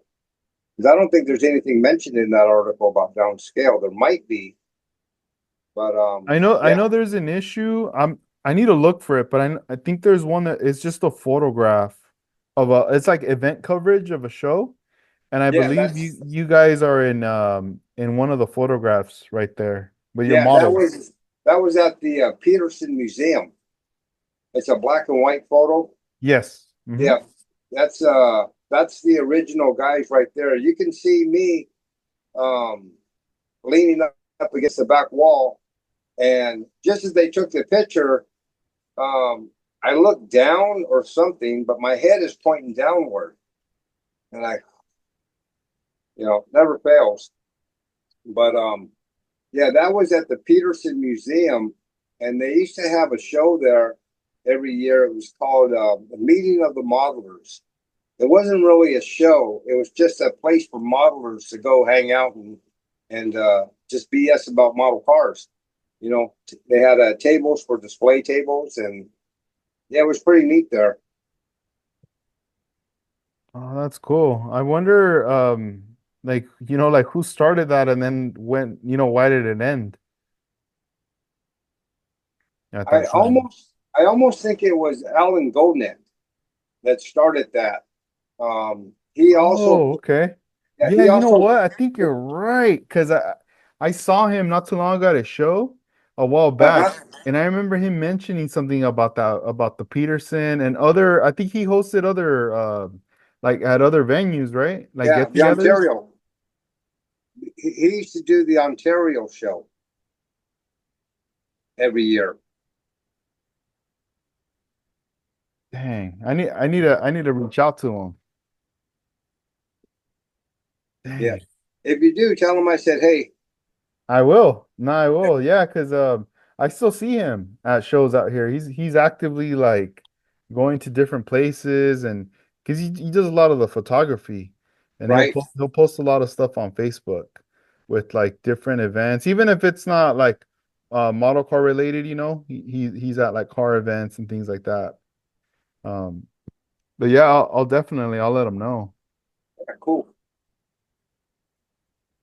Man, that's pretty interesting though. Like getting together right there at the Peterson. When you guys would hang out and like just chat, would you guys also have access to go look at the cars at the Peterson Museum? Oh yeah, yeah, because that was held.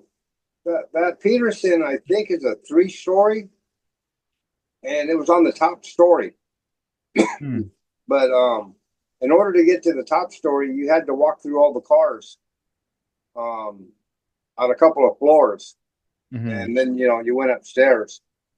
But yeah, we would just kind of take a break from the show and just go walk around the look at all the cars. That was Yeah. pretty cool place to have a meeting of the modelers. It was called. It was called the Mom Show. Okay. Meeting of the modelers. Dang. And when you would go to these like get-togethers, would you just take like one model or would you take a bunch of them with you? Um, I would usually take, you know, I would take anywhere from 5 to 10 models, depending on where I was going. You know, a big reason is if I go to a show, I kind of want to help the show by filling the tables. So next year more people will come. Because if they go to a show and there's very little models, people go, "Oh man, it wasn't a very good show." But if they come in and the tables are packed, you know, they it makes them more apt to come back again because they think, "Oh man, it was a good show, man. There's a lot of models at that show." Same thing with the car shows they have around here. You know, or cruise nights, or I forget what they call it out here. The car in or something like that. But I would show up to these just to support the show. You know, not that I knew anybody really. I would just go to help promote or to support them. You know, put another car in the car show parking lot. Damn, That's when I had my Impala. it's crazy you say that because I really wasn't even thinking about that right now in that way of sense. Because like whenever I've taken model cars to a show, like if I decide, because lately it's been kind of hard. Like I'm there vending, right? I book a booth, I'm selling product, and if I bring a model car, I might will bring one or two and Right. that's it, right? Knowing that I have a lot more that have been completed and I just have them in my closet, like tucked away at the top. And, there was a time where I would build a model, I'd bring it to the shows, and then eventually I'd be like, all right, that's it. I'm not going to bring this one out anymore. It's done. Like next year I'll do something new, and then next year I'll do something new. But Right. right now, what you said, it makes me think, you're right. It is another way of supporting because it's so true. Like if you see empty tables and not a lot of cars, then you do feel like, and most people are going to think like, it's crazy how it is. We think, oh man, this wasn't a good show. Like Right. there wasn't that many models. And when you see packed tables to the point where they're like, we've ran out of space and, we don't know where to put them, Yep. then that gets things exciting, especially for the next year, where, like you Right. said, you want to come back. Damn, that's crazy. I didn't even think about that. It makes me think about like when you've been watching, let's just say like a boxer, like a professional boxer throughout his career. He's winning, winning, winning, and he loses once. And we say, oh, that's it. He's done. His career is over. Like that's it, and not even giving them another chance, you know? Right. That's crazy. So man, now I feel bad. Now I feel like, all right, next time when I go to a show, if I am gonna bring a model, I gotta bring out more than one, you know? Yeah. It Definitely. just helps, fill the table and um because a lot of times these guys that put on these shows, you know, if they get like a bad review, they're probably not going to put on a show next year.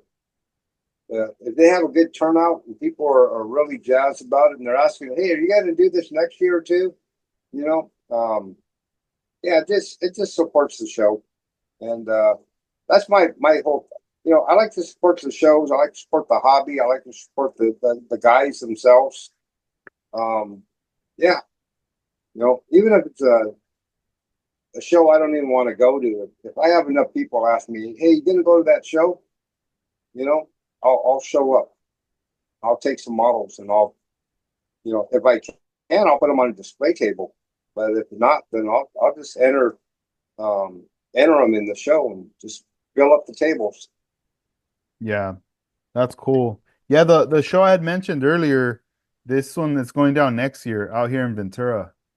So this is the first time they're doing this event. So, this is one where there's going to be model cars. There's also going to be 164 scale cars. I believe there are also going to be some 101 scale cars being showcased there. Right? Um, but yeah, this is just one of those shows, that definitely like everyone out here that's in the West Coast that attends a lot of the shows, this is another one we want to support. There's been a lot of modelers, that have been promoting it, mentioning it. It's not until April, but it's never time flies and it's Oh like yeah, you gotta already, be like promoting this because the time will come and then it's just like it's right around the corner and yep, especially when you're inviting guests or just people from out of town to hopefully come out, you got to plan all this out. I've been mentioning in previous podcast episodes regarding going out to the Acme show, so I definitely want to come out to that with Armando and some other friends, so this way I'll get to see you out there and hang out with you. yeah, that'd be cool. Yeah, that'd be pretty cool because it's not too far from you, that show. It's 6 hours. Okay, all Yeah, right, not too bad. It kind of yeah, just reminds me of it's like for me, like if I was going to like the NNL right. West. Yep, So yeah. We used to make the go to the In-N-Out every year, and that was a 6 hour drive. But didn't phase us. We were going to the model show. You know, so yeah. And then they have a lot of vendors. You gonna do a table? I will not at the Acme one. I think for this show being my first one going, I kind of just want to go for the experience to hang out with everybody, you Sure. know, because there are other modelers that I haven't met in person, Right. and we communicate online or through text or a phone call, but Yep. I never had the chance to meet in person. Yeah. And I don't want to feel stuck in one area where I can't leave, where I'm busy. Right. I really just want to hang out, walk around, and I think by then I'll have some equipment, some stuff that I would want to record and hopefully do some one-on-one quick little interviews, Yeah. checking out the Yep. place and just documenting the models and just the whole vibe, how it is, just to kind of let people know my experience or perspective of how the event was. Yeah. You know? That'd be cool. Yeah, I'd be very, very that's kind of what I'm looking forward to more is like seeing the cars just going and coming home inspired, you know? Right. Yeah, that's definitely gonna be fun right Yeah. there. And it's Yeah. been a while. I mean, I haven't traveled anywhere. I haven't gone anywhere ever since, my daughter was born. It's just been kind of more, just staying grounded and here everything local, like, just doing like just the local car model shows out here in the West Coast, and just just kind of keeping it chill. There's going to be a show in September here in Oxnard that I'll be vending at, and then at the NHRA Museum there's going to be another model show there that I'll be vending at Huh. as well. So those will be like the only two shows that I'll be vending. Uh, but for that one out there in Acme, I would definitely just like to go just to participate, bring some models, and be more of a spectator or guest, like kicking it. Yep. Yeah. Yeah. Heck yeah. It's gonna be awesome. Yeah, I think that would be a lot of fun to do something like that. But but hey Gary, I think this was fun. We're gonna wrap up the episode.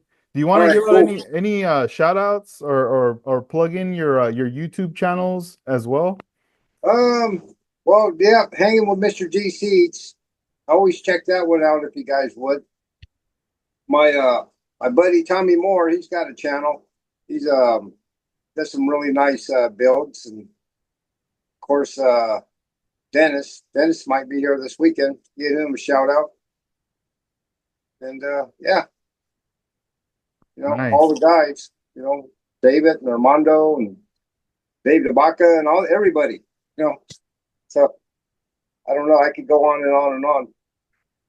Yeah. I talked to Jason Blue Ox, and he was telling me that he may be doing a show with you too. Yes, yeah, I reached out to Jason, so he's definitely gonna be on soon.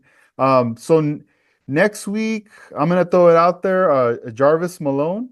I'm Oh, yeah, hoping. Jarvis. Okay. Yeah, yeah, this will be the first time, but I've been talking to him. I've been seeing him at some of the shows and stuff. We've been Uh huh. keeping in contact, and I'm like, dude, I have to have you on. Like, you got to do the podcast. So Jarvis Malone, he'll be a guest. And then also Jason as well, Blue Ox, reached out to him too. I would love to have him on the podcast as well. And there's going to be other guests as well coming down the pipeline with but yeah, I'm just trying to lock everybody in, especially right now, the month this month's pretty much already going to be a wrap, and August, everybody. So I would say I think we're going to be doing like in August with Jason, that Cool. episode there. So yeah, that should be an awesome one right there. Nice. Cool. Well, thank you, Gary. Thank you for taking the time and coming Oh back yeah. on the podcast. We'll do this again. We'll definitely follow up with you, see how you've been, and check in with you. Yeah. Awesome. Hey, Yeah. Edgar, thank you so much for the invite again. Anytime you want me to do this, just let me know. I'm down. Awesome. I appreciate you. No, thank you. And also thank you everybody as well that tuned in, watching, hanging out with us here live stream, and everyone who commented and participated there on the comments as well. All right. See, everybody have a good night. And if if you missed it, the episode's gonna be posted up on the YouTube channel. You'll be able to check this out later. So, all right, cool. All right, Gary. Later on, All man. right, Edgar. Peace out. Thank you. Yeah. Late. All right, later. Late.